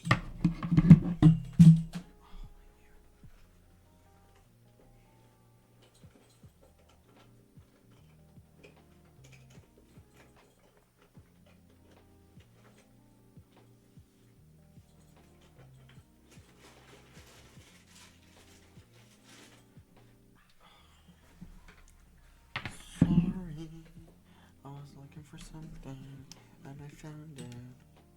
I went to eat. I went to get some food. Where is that? I don't know. You don't know? No. How'd you get there? In the car. What kind of car? Was it a car you drove? Somebody else drove? Uber. A Uber? Yeah. What kind of car was it? Small car, SUV, truck, what? I don't know. Let's talk about what matters. That's why we're here. Let's talk about what y'all need to get me about this stuff. When I'm driving in the car, when I went to go eat, what time I went, that don't have nothing to do with the fact I ain't robbed a damn soul. Me, nobody around me, ain't nobody robbing nobody. Let's take the word robbery out of the picture. So while we here, we take the word robbery out of the picture. Y'all are robbery detectives. This is robbery unit. That's the second word he said. That's the second word he said when he came in here, robbery. Come on, bro. Okay, listen. He told me, he asked a question to me about a robbery when I walked in my hotel. Robbery? I had every answer to the question you needed right there. Whoa, that ain't it. That's false. Throw that out the window. We talking about robbery, bro. It's nothing for me to talk about. I didn't rob. So do you think that we just woke up this morning and decided to just... I think y'all got a phone call from somebody that's already a liar. I know they're a liar. Got a phone call from somebody that's a liar and y'all bought it. Y'all believe it. Y'all got me in here and y'all put me in handcuffs. Brought me outside the hotel in handcuffs, cameras and shit all on me. Come on, bro. This shit is bad for what I got going on. And I ain't even do shit to that, man. Even without a lawyer present, Kirk knows exactly what to do. He currently has the upper hand in this interrogation and needs to keep it that way. The cops are searching for anything that puts Kirk at the scene of the crime, but by redirecting the cop... Oh, he's slippery, which is great. Honestly, which is great. Have y'all seen, Better Call Saul? I love this show. Saul is such a greatie. Literally. Conversation away from that, back to what he thinks is actually important. There's no realistic way that they'll be able to get what they need. But even though he's winning, it's still worth noting how strange it is that he's not asking for a lawyer. Kirk obviously knows exactly what to do in an interrogation and has clearly spent time learning what to do. If that's true, he should also know that there's next to no scenarios where lawyering up will harm his case. But whether it's an ego thing or just a lapse in his thinking, Kirk is definitely still winning this interrogation. But he's about to start absolutely dominating. We're talking about criminals. When I do business, it's legally binding. It's legally binding. Everything I do, you have to sign a contract. You got to sign a contract. Okay, it's so a contract right now. The whole incident happened and nothing went wrong. Nothing happened. There was no... Not to my knowledge. There was no fight. There was no scuffle. There was no... I ain't fighting nobody. But y'all know it's too much. Y'all know too many lies. You get what I'm saying? That's why y'all got to move backwards like that, bro. Like... You're saying that they're lies, but you don't know what we have. We don't have. Okay. I know if y'all had proof of me robbing somebody, we wouldn't even be talking. Y'all would have cuffed me. I would be charged with it. That's what I know, bro. That's what I know. Now, while this isn't necessarily true in every case, it is absolutely true here. If you're in an interrogation room and the cops are trying to find out details of the case and accusing you of a crime instead of charging you immediately, it very likely means that they're missing the details needed to charge you. In the vast majority of cases, an interrogation is only done to extract a confession when they don't have enough evidence to easily convict you otherwise. There are a few other niche scenarios, such as trying to figure out why you committed a crime, but it's often very easy to distinguish why exactly you're there based on what you know about the event and what questions they're asking. If the cops know that you're guilty and have irrefutable evidence, cooperation has a lot of merit, but if they can't prove you did what they say you did, stay silent and ask for a lawyer, especially if you're innocent. I ain't your side of the story. My side of the story? I ain't done nothing. I don't have a side of the story. I ain't done nothing to nobody. So that's what and before something could be done to me, I realized I was dealing with bad business, and I. Why do you say it was bad business? What? Why you say it was bad business? I already told y'all. You want to rewind this? You want to rewind it, bro? I already told y'all, bro. My story not going to come out different no matter how many times I say it, bro. It's It's not, bro. It's right here. So you press stop and rewind and play, it's on here. That's why I said it was bad business, bro. Come on, bro. There's nothing doing my phone up. I was saying, he needed my help for his event. He already was in deep water because he's already doing, and I see why, he's already doing bad business. You see what I'm saying? He has an event that wasn't going to go as planned. He needed me to make up for that. He needed me to cover his ass, so he brought in another person, lied to him, swindled him. He thinking he coming to book me for a whole different event, and they tricking him, got him paying me to come do a walkthrough tonight. Come on, bro. He is full of shit. And matter of fact, check them cameras. Y'all got crime scene investigation unit out there, check the cameras. See him meet up with somebody else in the lobby. Ask him, hey, who's that? Ask him. Follow up on what I'm telling y'all. That's what we're trying to do. At the end of the day, I would expect people to act on common sense anyway. The cops have realized that they're definitely not getting anything out of him for now. He's told his side of the story and made it clear that it won't be changing, no matter what they say. So, as is the protocol here, the detectives decide to leave the room and spend some time outside trying to come up with their next move. This is also often done as it gives the suspect time alone in the room. Fucking stupid ass cops. They don't even know what to do. Playing chess when an actual player is coming. You know what I mean? And they can get nothing done. Nothing done. Fucking police officers are so stupid. To sit and build up anxiety. In many cases, it can actually be the difference between breaking through a suspect or not. But in this case, Kirk literally just shut his eyes and went to sleep. This dude really does not care.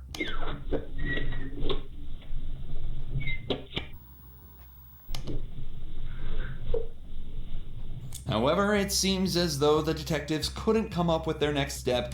And I feel like he was such a good, he was so able to, like, you know, not really do much, or like, I'm sorry, he was able to, like, you know, do what he did because he was innocent. There was nothing for him to, like, you know, there is no crime.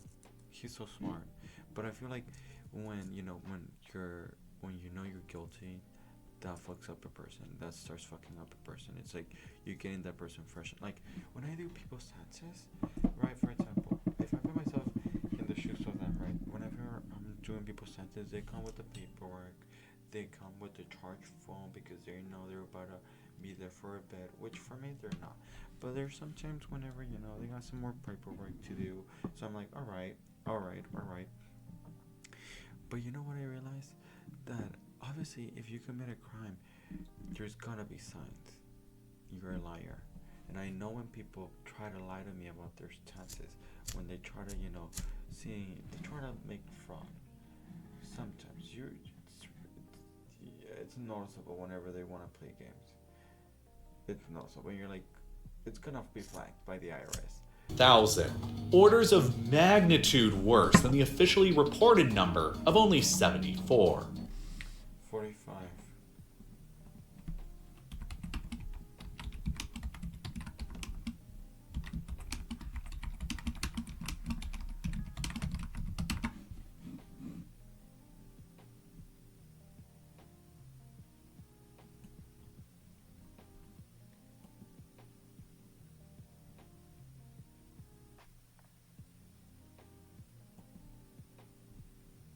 I'm looking for something. Okay. USAFacts.org gives. Well, it's not gonna be visible to be honest. Of blurry things. But here is showing that we at US Facts have endeavored to provide comprehensive real-time pandemic data from all 50 states. However, the growing prevalence at home testing and potential for individuals to contract the virus multiple times have skewed the government data we received. Yeah, this development plus the end of the public health emergency exactly, and the required data requirement that came with have made it difficult for us to represent a clear, reliable picture of of COVID-19 in America. Exactly, I agree so too. Okay. Total reported death 1,104,000. 1,100,004. though I suggest that that should be heavily treated with a grain of salt. But regardless, the North Korean regime was almost certainly genuinely worried about COVID-19 getting into the country. But they also have clearly capitalized on the pandemic as an excuse to finally finish locking down North Korean society and fully isolating it from the rest of the outside world. In August of 2020, the regime established so-called buffer zones on their northern borders with China and Russia, while firm orders were given out to North Korean soldiers patrolling the borders to unconditionally shoot anybody on sight attempting to either enter or leave without permission. A shoot-to-kill order that evidently continues to remain in force more than 3 years later now today. Moreover, the North Korean regime seized on the excuse of protecting the country from COVID-19 to construct a series of vast new fortifications all across the borders with China and Russia. Satellite imagery has revealed hundreds of kilometers worth of newly constructed walls, fences, barbed wire, and guard posts being constructed all along North Korea's northern border since the pandemic began, all of which have seemingly sealed off nearly all of the historical mountain passes and routes the defectors and smugglers alike have taken into and out of the country for decades. The once porous northern border has since become mostly solid, and hardly anything or anyone is crossing it at all now. But building out these vast new fortifications in the north with strict shoot-to-kill orders is not the only way that the regime has been making it increasingly impossible for any of its 25 million remaining subjects to escape. Much harsher restrictions have also been put into place on domestic travel within the country, meaning the North Koreans need proper authorization and paperwork simply to travel from province to province. And if you get caught without them, it's straight to one of the country's many prison camps. In December of 2020, the North Korean regime passed a new law called the Reactionary Ideology and Culture Rejection Act, which heavily criminalizes receiving any information or object from the outside world, and bans anyone from possessing a non-government sanctioned cell phone. Under this new law, alright, well, I think I'm gonna go to sleep because I'm sleepy. I'm sleepy. Gotta go. Oh. Gotta go. If me, right, if I'm really thinking about it, and I think about how, if, you know, if it's good or not, if I can do it or not, like, if I really think about it, like, most people, I'm sorry, I lost my train of thought, I'm so stupid. Basically what I'm saying is, like, some people commit a crime and know that they commit the crime, and, you know, they're fresh out of it, and they will act a certain way that will make them seem like they're guilty. And what you're just doing is like popping a pimple. You're just squeezing the truth out of them. Like for real. And decided that nothing was going to make this guy budge. The next time a detective returned, it was regarding the security of Kirk's belongings that had been left in his hotel room. Even though he hasn't been convicted yet, he was still the prime suspect of this investigation, so he'd be spending some time in jail while they figured out what to do and gathered all the evidence they could. So they just had to figure out what to do with his stuff while he was locked up. But obviously, Kirk refused to let them touch his stuff and just let the hotel deal with it. Kirk was facing a possible sentence of up to 15 years in prison plus a $10,000 fine, plus any charges they could slap him with for the battery.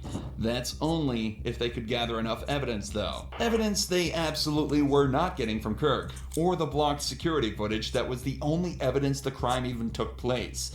So just after 48 hours in jail, DaBaby was released and sent on his way. Just 2 months later, all charges were dropped and he remained a free man. I'm happy for the baby, honestly. The baby and Megan have a nice song. I like it. I can't remember the name right now. But the Megan lover. Oh wait, Megan Stallion. The Megan. Megan Stallion. The Megan. Oh my god, let me see this. How much do you pay for it over here? 10,000 naira per month. Per month? Yes. Can you take me a tour around your place? Let's go there.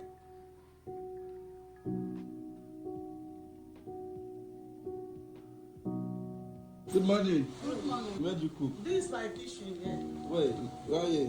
What about your bathroom?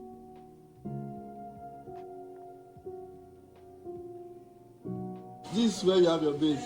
What about here? What do you do here? Toilet. Yes. Is that? Wait.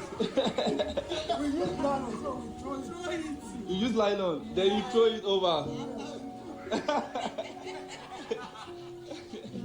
What do you do for a living? I'm a trader. How much used to make monthly? At times 5,000. I just resigned, so I'm in ministry now. I'm training. I want to support him with 50,000 naira. Thank you, sir. 50,000 naira also for you. Thank you so much. How much do you pay for it over here? 10,000 naira per month. Per month? How much is 10? What is it? 10 euros? I don't know how much that would be.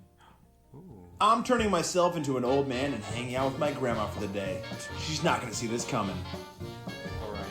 Alright, we're all done. It's time to see Granny. Hello there. Come in. You must be Granny. I am Granny. Granny, you want to go play some basketball? Oh, yeah. I like basketball. Don't tell anybody, but I think I pooped myself again. Oh, no. Oh, there's a pine cone right here. Oh, I figured. Oh, God. See, I thought that was going to happen. I figured he was shaky. He won't give up, though. Well. Oh, Rich! Oh. See what I mean? Are you okay? Yeah, I'm good. Oh, good. Woo! I thought you a sandwich, all right. Really? Were you worried about him when he fell? Yes. Poor lady. Why are they fucking her up like that? Why are they doing that to her? I thought this is it. I'm turning myself into an old man and hanging out with my grandma for the day. Her reaction. I wanted to see her reaction. That's fucked up, but alright. Impossible to escape. Oh my god, why did they North Korea is the only country in the world today where it's illegal for any citizen living there to leave without receiving prior permission from the state. That's crazy. That's fucking crazy. That's fucking crazy. This used to be communist, and this used to be capitalist, if I'm not mistaken, right? I'm not mistaken in that one. I think I'm right in that one. What is it?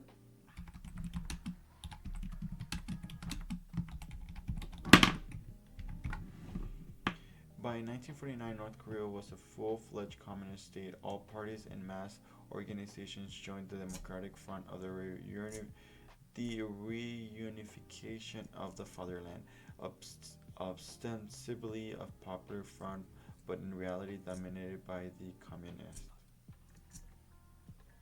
Which country? Okay, when the dictatorship started in North Korea, the Kim family, specifically Supreme Leader Kim Song, and Kim Jong-il, and Kim Jong-un. Oh my god, I'm so sorry.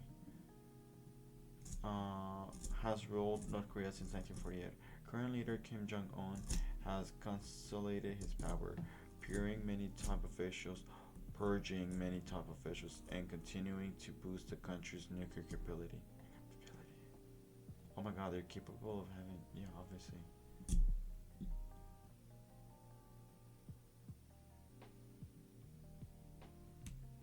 What the hell? That's crazy. Doing so is legally considered to be treason by the North Korean government. I don't think it's no longer a communist country. It is a dictatorship. Obviously, it's a dictatorship. It was a dictatorship since the beginning. By the, like, just like the Nazis, I think. Just how the Nazis did call themselves socialist. I feel like this is kind of like the same thing. I could be wrong. And then at the same time, the United States really didn't let it flourish. They didn't let it do anything. Like, it had to grow somehow. They are the United States literally bottlenecked them into literally evolving into just doing weapons. America also does weapons, like a lot. And if we're talking about nuclear weapon, the only country that actually failed to, the promise is the United States. The United States is scared by everybody. You were supposed to have nuclear weapons because you're scared of the big boy, the big giant. Who was the big giant who only threw fucking nuclear weapons ever? The United States. And if you attempt to do so and are caught, you may be punished with a lengthy prison sentence in a hard labor camp or even sentenced to execution. Even moving about within North Korea's territory is difficult and strictly regulated by the state, as you need official documentation and permits just to legally move from one internal province of the country to another. North Korea is almost universally regarded by just about every organization in the world to have the worst human rights record on the planet, with no contemporary parallel. All men in the country are forced into serving a minimum of 10 years in the North Korean army. Free speech is non-existent, and the only media providers are all owned by the state. As recently as 2017, Amnesty International estimated there were around 200,000 political prisoners being held in camps all across the country, who are often subjected to slave labor, torture, and summary executions. Not to even mention all of the other prisoners in the country for non-political related crimes. One can be sentenced to a life in prison in North Korea for merely being related to someone who actually committed a crime. You know, it's crazy how, like, I guess communists wanted to work in there and they use a lot of violence. I am surprised with whoever leader it's able to make change in a peaceful way, in a peaceful, unifying way. Or it might not be unifying to all the capitalists and all the conservative thinkers, but if it's peaceful, then wow. Like, seriously, it is amazing to be a leader, promote socialist ideas, and not only promote them but also complete them 100%, and also complete them in a peaceful manner. Crime, such as an infamous case that only recently came to light by way of the US State Department of a 2-year-old child who was sentenced to life in prison back in 2009 after his parents were caught by the authorities with a Bible in their possession, a piece of foreign contraband that had been illegally smuggled into the country. All foreign media and content from the outside world has been strictly outlawed within North Korea for decades, with various penalties being dealt out to anyone caught smuggling such content and distributing it or consuming it, up to and including life in prison and death. North Korea is one of only 4 countries remaining in the world that routinely carries out public execution of prisoners, with the only others being Iran, Saudi Arabia, and Somalia. It also has historically been extremely difficult for any foreigners to get permission to get into the country, and whenever they have been allowed in, they are permanently placed under intense levels of surveillance the entire time they are within, and only taken on highly curated tours where they are only I would want to go. It seems it's like going to like a haunted house.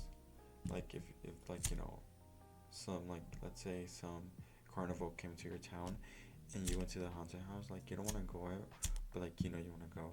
I feel like that's how I feel about this. Shown what the regime wants to be shown. Sometimes foreigners who visit are even killed when they run astray of any number of the regime's Yeah, an Australian has been killed. An Australian. I don't know if any other stories.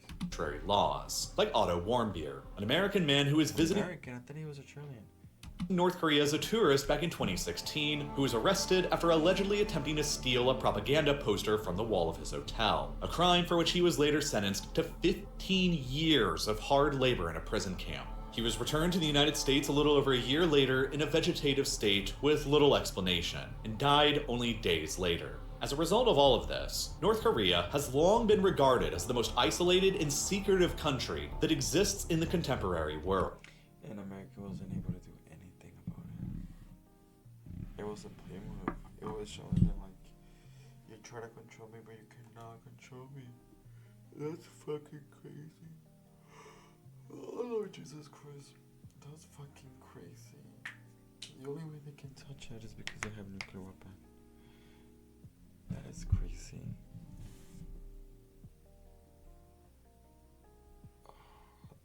What's his name? The people that invented the atomic bomb. I know Albert Einstein had to do something with that. Let me look it up.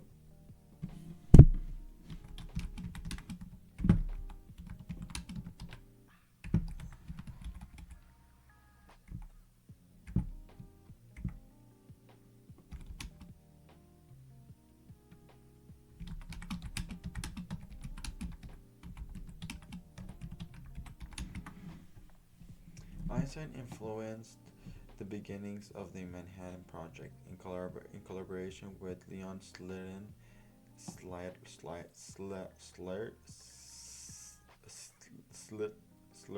my god, I'm gonna kill myself. Oh, never mind, not that.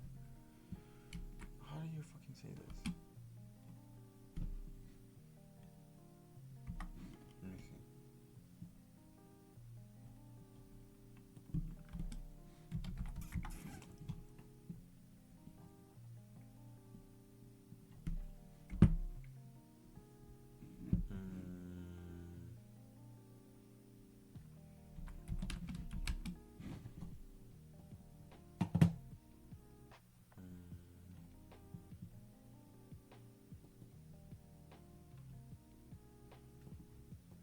Sillard.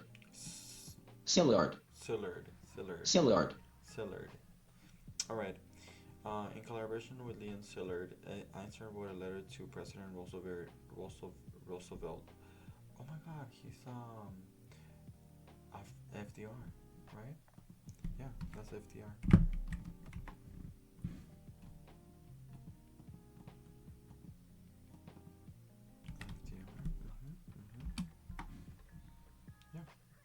Yeah. Wow. Einstein wrote a letter to President in 1939 warning of possible German nuclear weapons research and proposing that the United States begin its own research in atomic energy. Wow.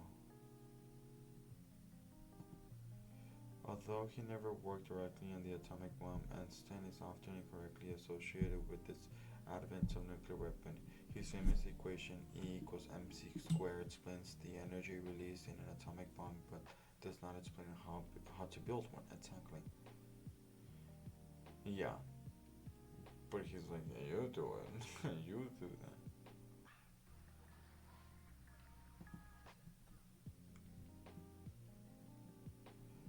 Albert Einstein's mathematically predicted the size of both atoms and molecules. He proved the existence of atoms by the movement of molecules in a liquid caused by the Brownian motion. What is that? Let me see.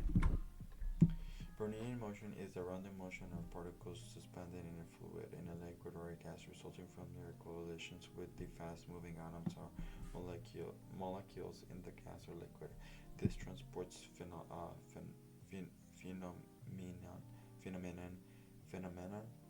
named after the botanist Robert Brown. Okay, in simple words, the Brownian movement is also called the Brownian motion, is defined as the uncontrolled or erratic motion of particles in a fluid due to their constant collision with other fast-moving molecules. Okay, makes sense.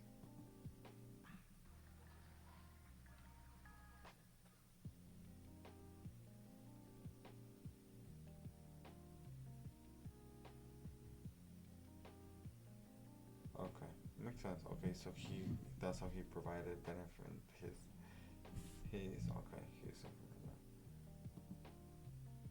Oppenheimer, that's his name. How did Einstein and Oppenheimer know each other? Likely the film Einstein and Oppenheimer were in fact colleagues and friends in real life. The pair first met in 1932 during the Einstein visits to Caltech. Wow, that's crazy. And the most difficult country to get anything or anyone into or out from. Escaping out of the country or smuggling illicit material into the country has always been difficult for a wide variety of reasons, but it all starts with North Korea's rather unique geography.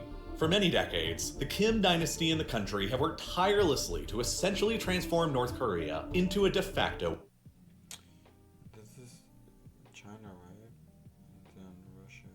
You know what I also find so crazy? How like every country has their own like brands and constructions and a way of construct things and do things and like making it its own little world. Like Americans think America's the only thing sometimes. Like I hate that.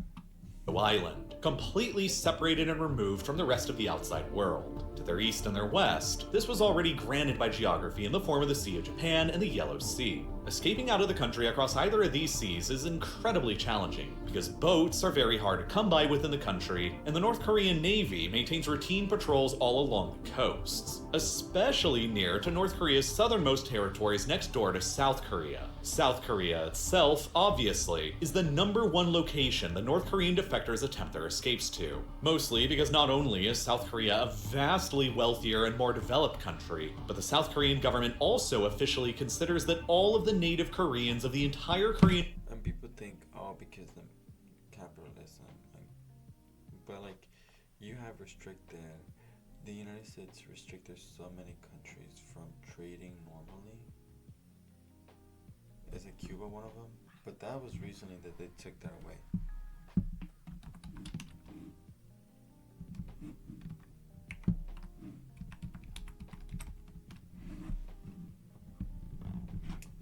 entry in Cuba must have a visa and health insurance with coverage in the area. For instance, at 25 years. Okay, no, never mind.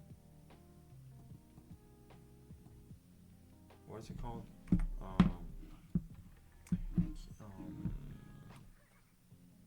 Russia also had it, but I guess it's not affecting it. Whenever you're close to China, you're close to Europe. Well, Europe does whatever you want with Russia, or China does. North Korea don't matter, and then they also have oil. If Cuba had oil, does Cuba have oil?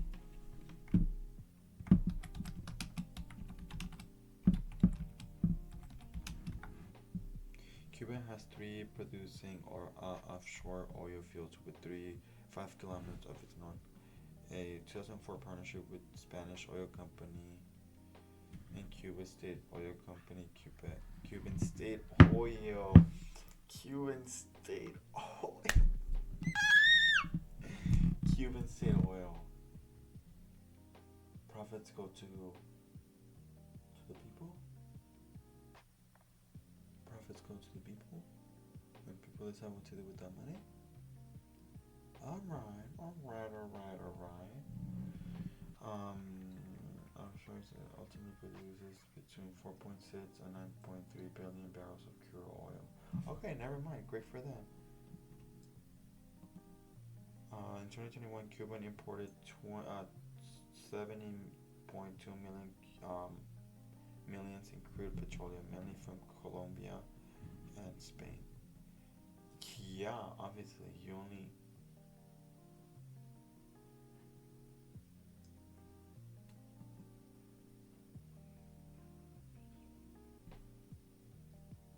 Oh, major exports of Cuba, medical services. Cuba is renowned for its medical expertise and its exports of medical services. Wow. Rum, tobacco, cigars, obviously, sugar, citrus fruits, pharmaceuticals, biotechnology. In a country smaller than the United States. Americans. Peninsula are her own citizens, including all of North Korea's 25 million residents. Any North Korean who can make their way into South Korea is automatically considered a South Korean citizen, and that alone provides an enormous incentive to leave. Of all the North Korean defectors who've successfully made it out of the country since the 1990s, 34,000 of them have found their way down to South Korea, compared to only around 1,000 in Europe and only around 200 in the United States.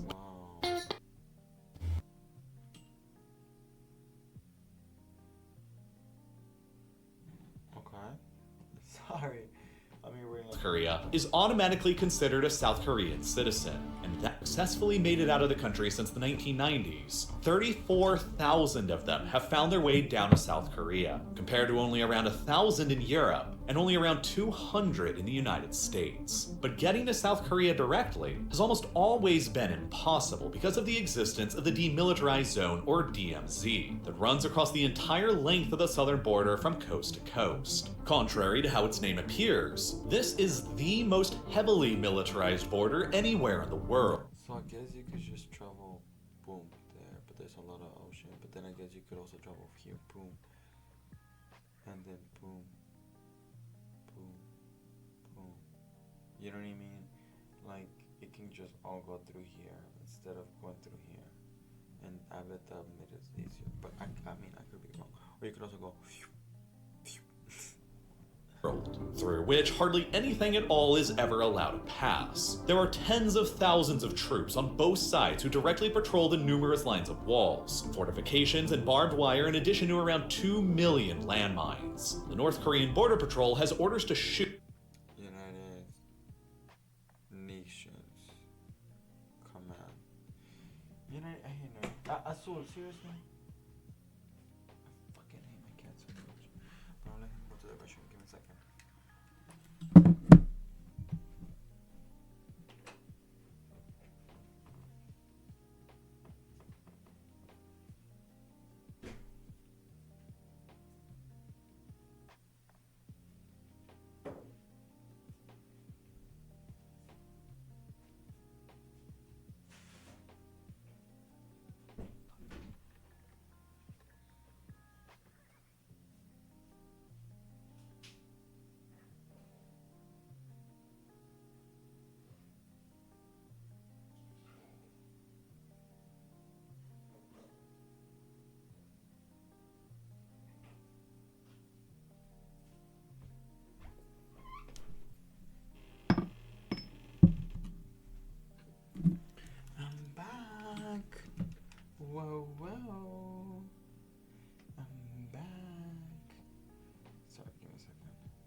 shoot anyone who attempts to cross. There are 750,000 North Korean soldiers deployed within 100 kilometers of the border in the north, and another 450,000 South Korean soldiers, plus 20,000 American soldiers deployed within 100 kilometers of the border to the south. Breaking. I'm just saying, who is scared here? Who seems scared here?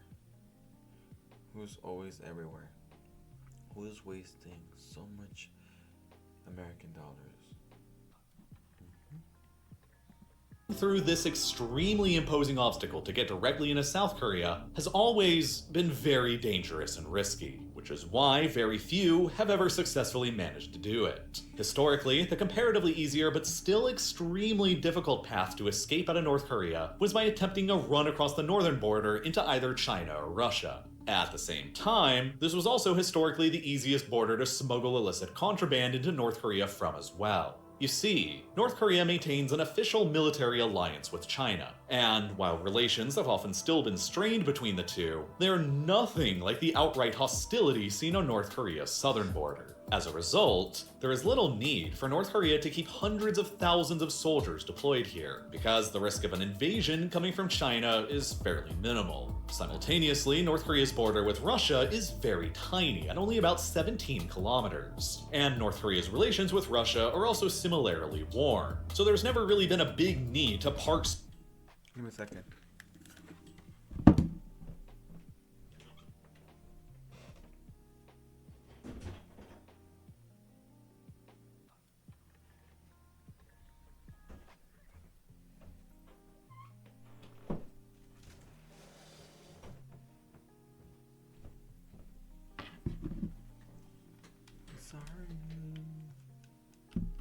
Soldiers along the small border here to deter a potential Russian invasion. Moreover, the North Korean border with China is massive. It stretches and winds for more than 1,300 kilometers as it generally follows the Yalu and Tumen rivers, through rugged mountains and forests that are mostly very sparsely populated. Thus, for most of North Korea's history, this long border in the north with China has been lightly patrolled and guarded, and so it has been fairly porous and relatively easy to smuggle both. I see, there's a lot of people. Wait, what is... I'm just curious. China's population. 2024.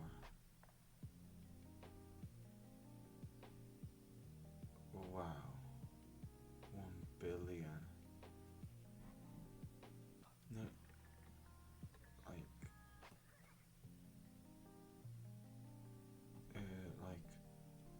like literally, China has the United States population plus 1 billion and 100,000.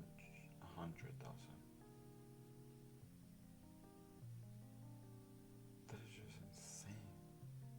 100 millions, I think, or a millions. I don't know which one is which. Both goods and people across. This was especially true during the winter months when the Yalu and Tumen rivers freeze over, enabling defectors and smugglers alike to simply walk across them, or during the summer months when the river's depths are at their lowest, enabling defectors and smugglers to just easily wade across them. But the biggest problem with this route for defectors was that once they crossed the border into either China or Russia, they still weren't exactly safe. Both Russia and China have extradition agreements in place with the North Korean government, meaning that any North Korean defectors they catch will be treated as illegal immigrants rather than as refugees, and deported back to North Korea, where they will face immediate imprisonment and potentially even execution. That's why for nearly every defector who did escape across the border into China or Russia, the goal wasn't to stay there, but to eventually make their way into a neighboring safe country, which there are precious few of. Myanmar and Laos were always out because, just like China and Russia, they will immediately deport any North Korean defector they catch in their territories right back to North Korea. For the the most part, that only left Mongolia, Thailand, or Vietnam as nearby safe countries the defectors could flee towards because, since South Korea considers all North Koreans to be their own citizens as well, these 3 countries will deport any North Korean defectors they catch to South Korea instead. So the plan for defectors was to always cross the porous mountainous border into China, and then, eventually, gradually, make their ways to Mongolia, Thailand, or Vietnam, where they would then immediately surrender to the local authorities there and get deported on a plane to safety and a new life in South Korea. Defections out of North Korea only truly began to spike, however, in the 1990s after the Soviet Union collapsed at the end of 1991, which had been the primary financial supporter of the North Korean regime.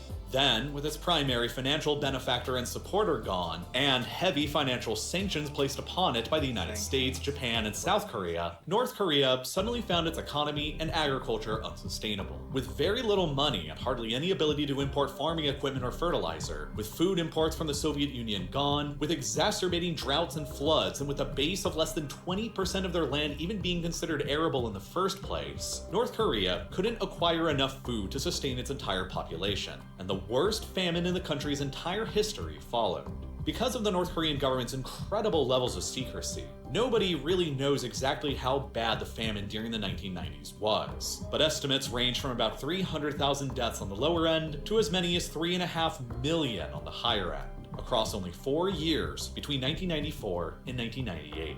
With masses of people desperate to escape from the famine, defections out of North Korea consequently began to spike. And, sensing an opportunity to make some money, a class of entrepreneurial smugglers in North Korea arose as well, who began smuggling in much-needed items like food and medicine, but also illicit contraband like Western and South Korean movies, TV shows, and books. By the early 2000s, thousands of North Koreans were successfully defecting out of the country every single year, and the vast majority of them were escaping across the northern border into China, making their way eventually to Thailand, Vietnam, or Mongolia, and getting themselves deported from there to South Korea. The number of defectors steadily continued increasing year after year long after the Great Famine had ended, until they reached a peak in 2009, when a total of 2,914 North Koreans successfully managed to find their ways down into South Korea, the largest number to ever defect in a single year since the conclusion of the Korean War back in the 1950s. Defections out of the country remained high in both 2010 and 2011, with over 2,000 taking place each of those years. But then, at the very end of 2011, something different happened. The man who had ruled North Korea as the supreme leader ever since 1994 suddenly died in December, and his son, Kim Jong-un, succeeded him. And ever since taking power back then at the end of 2011, Kim Jong-un has worked tirelessly to crack down on both defections and smuggling within his kingdom. Signal jammers began getting installed all across the northern frontiers and remote mountain passes to block out foreign cell and satellite signals. Intelligence monitoring of phone calls in the northern areas were increased, while more border fences were being built up and patrols increased. Simultaneously, things were changing in both Russia and China as well. In 2014, Russia signed an agreement with North Korea that they would begin deporting any defectors they caught in the country back, essentially eliminating Russia as a viable country for would-be defectors to escape into once and for all. Meanwhile, China began increasingly developing its own massive surveillance state apparatuses after the passing of the PRC cybersecurity law in 2016. Within just 4 years from then, by 2020, the Chinese had likely increased the number of their surveillance cameras operating all across the country to more than 620 million. More than 12 times as many surveillance cameras operating across the United States, combined with increasingly rigorous monitoring of internet and cell services, since China has always treated all North Korean defectors as illegal immigrants. These sweeping changes to surveillance in China made it far easier for the Chinese authorities to detect them in the country, while they were trying to make it across to the safer countries in Thailand, Vietnam, or Mongolia, and made their journeys significantly more dangerous and risky than they had ever been before. To compensate for the increased levels of risk that were developing. Wow, that's crazy. I do not like that about China, though. Oh, cameras. Hate cameras. I bet life was easier without cameras. Like, seriously.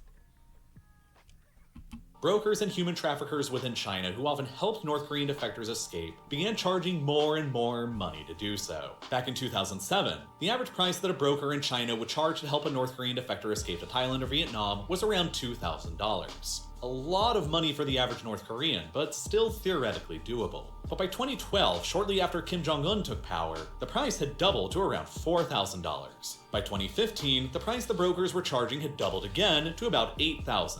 And by 2017, the prices were anywhere between $13,000 and $16,000 per each defector.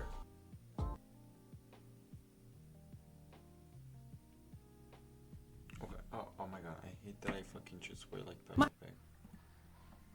A lot of money for the average North Korean, but still theoretically $18,000 per each defector. Because most North Koreans earn less than $2,000 a year, saving up those kinds of sums to escape would take them years or even decades of scraping by to do. So it became no longer realistic for most to hire a broker to help them unless they already had family members who had escaped before them who could save up the money on their behalf with higher paying jobs in developed economies like South Korea. Thus, at some point in the 2010s, there became a point where the overwhelming majority of North Koreans could only escape the country if they chose to do so completely on their own, without any help from the outside, which would require them to travel on their own across the mountainous border in the north, and then somehow make it all the way through a massive country like China, with an unparalleled surveillance state, where they don't know the local language at all, in order to get towards a safe country. Yeah, I also think that's crazy because in Asian countries, none of the European countries were able to like really take dominion. Well, the Philippines. The Philippines still have the native language, but there is some Spanish in it. In Mexico, same thing. There is almost everything in Mexico. Has some meticulous aspect meant into it, but there's a lot of Spanish. All of it is Spanish, most of it. But it's crazy how in China, North Korea, South Korea, Japan, the Philippines, there's more Asian countries, but all of them have different languages. All have different languages, like different. Like it's just crazy how they're just different. Crazy stuff. Country like Mongolia, Thailand, or Vietnam, and never get caught by the police along the entire way. Good luck with that for most. As a result, the trend of people successfully escaping out of North Korea began dwindling downwards with every passing year after Kim Jong-un took power, as it became increasingly difficult for people to do so. By 2019, only a total of 1,047 North Koreans managed to get out of the country to South Korea, less than half of the numbers that had gotten out back at the beginning of the decade in 2010 and 2011. And then, beginning in 2020, the ability to escape from North Korea became even more bleak than it had been before. In January of 2020, only 2 months after the very first reported case of COVID-19 was made in China back in November, North Korea became the very first country in the world to completely shut down and seal all of its borders, citing its desire to keep the virus out of the country at all costs. Basically, all travel into and out of the country was shut down, every international flight that North Korea had was immediately canceled, and nearly all foreign trade with the outside world was halted. And at first glance, it kind of makes sense why North Korea was so paranoid so early about the virus. This is a country where it is estimated that around 42% of the population are currently considered to be malnourished, one of the highest levels of malnutrition seen anywhere in the contemporary world, and of course, malnourished people are significantly more susceptible to the negative effects caused by COVID-19 than otherwise healthy people are. North Korea would only end up reporting its first confirmed case of the virus on the 12th of May 2022, and only 3 months later in August, the regime had already self-declared its victory over eradicating it from the country, with only a very minimal 74 officially reported COVID-related deaths. But the reality was almost certainly a lot worse than that. Anonymous inside doctors and sources reporting to the BBC this year claimed that about 1 in 550 people in Pyongyang actually died from COVID during that outbreak in 2022. If that source is accurate, which honestly, who knows, and if you extrapolated it out to the rest of the country, it would suggest a potential COVID-19 related death toll in North Korea of around 45,000. Orders of magnitude worse than the officially reported number of only 74. 45.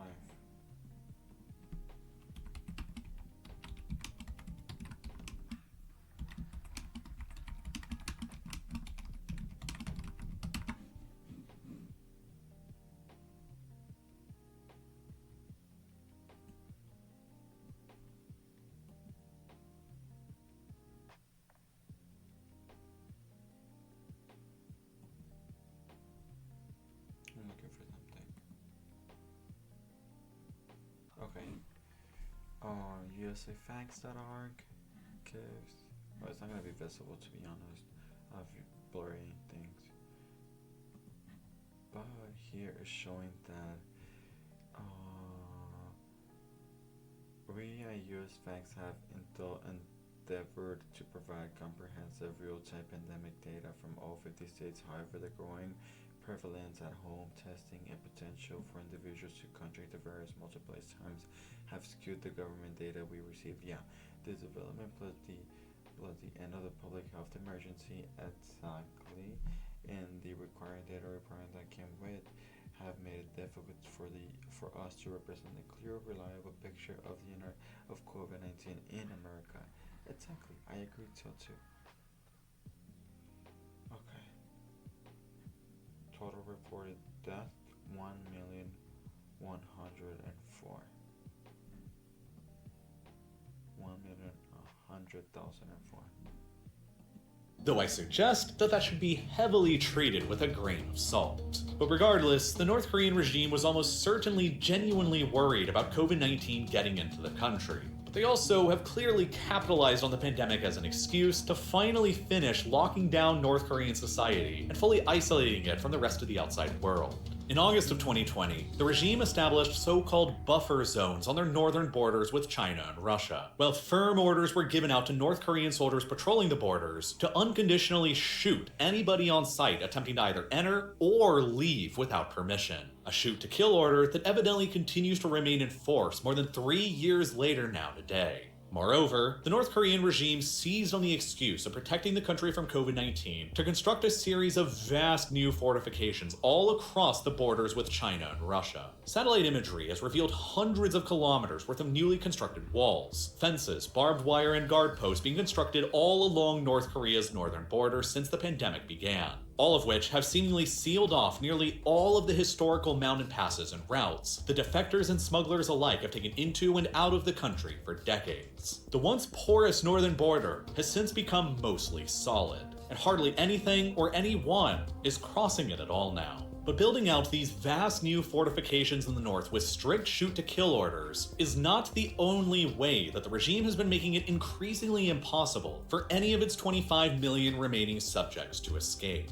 Much harsher restrictions have also been put into place on domestic travel within the country, meaning the North Koreans need proper authorization and paperwork simply to travel from province to province. And if you get caught without them, it's straight to one of the country's many prison camps. In December of 2020, the North Korean regime passed a new law called the Reactionary Ideology and Culture Rejection Act, which heavily criminalizes receiving any information or object from the outside world, and bans anyone from possessing a non-government sanctioned cell phone. Under this new law, Alright, well, I think I'm gonna go to sleep because I'm sleepy. I'm sleepy.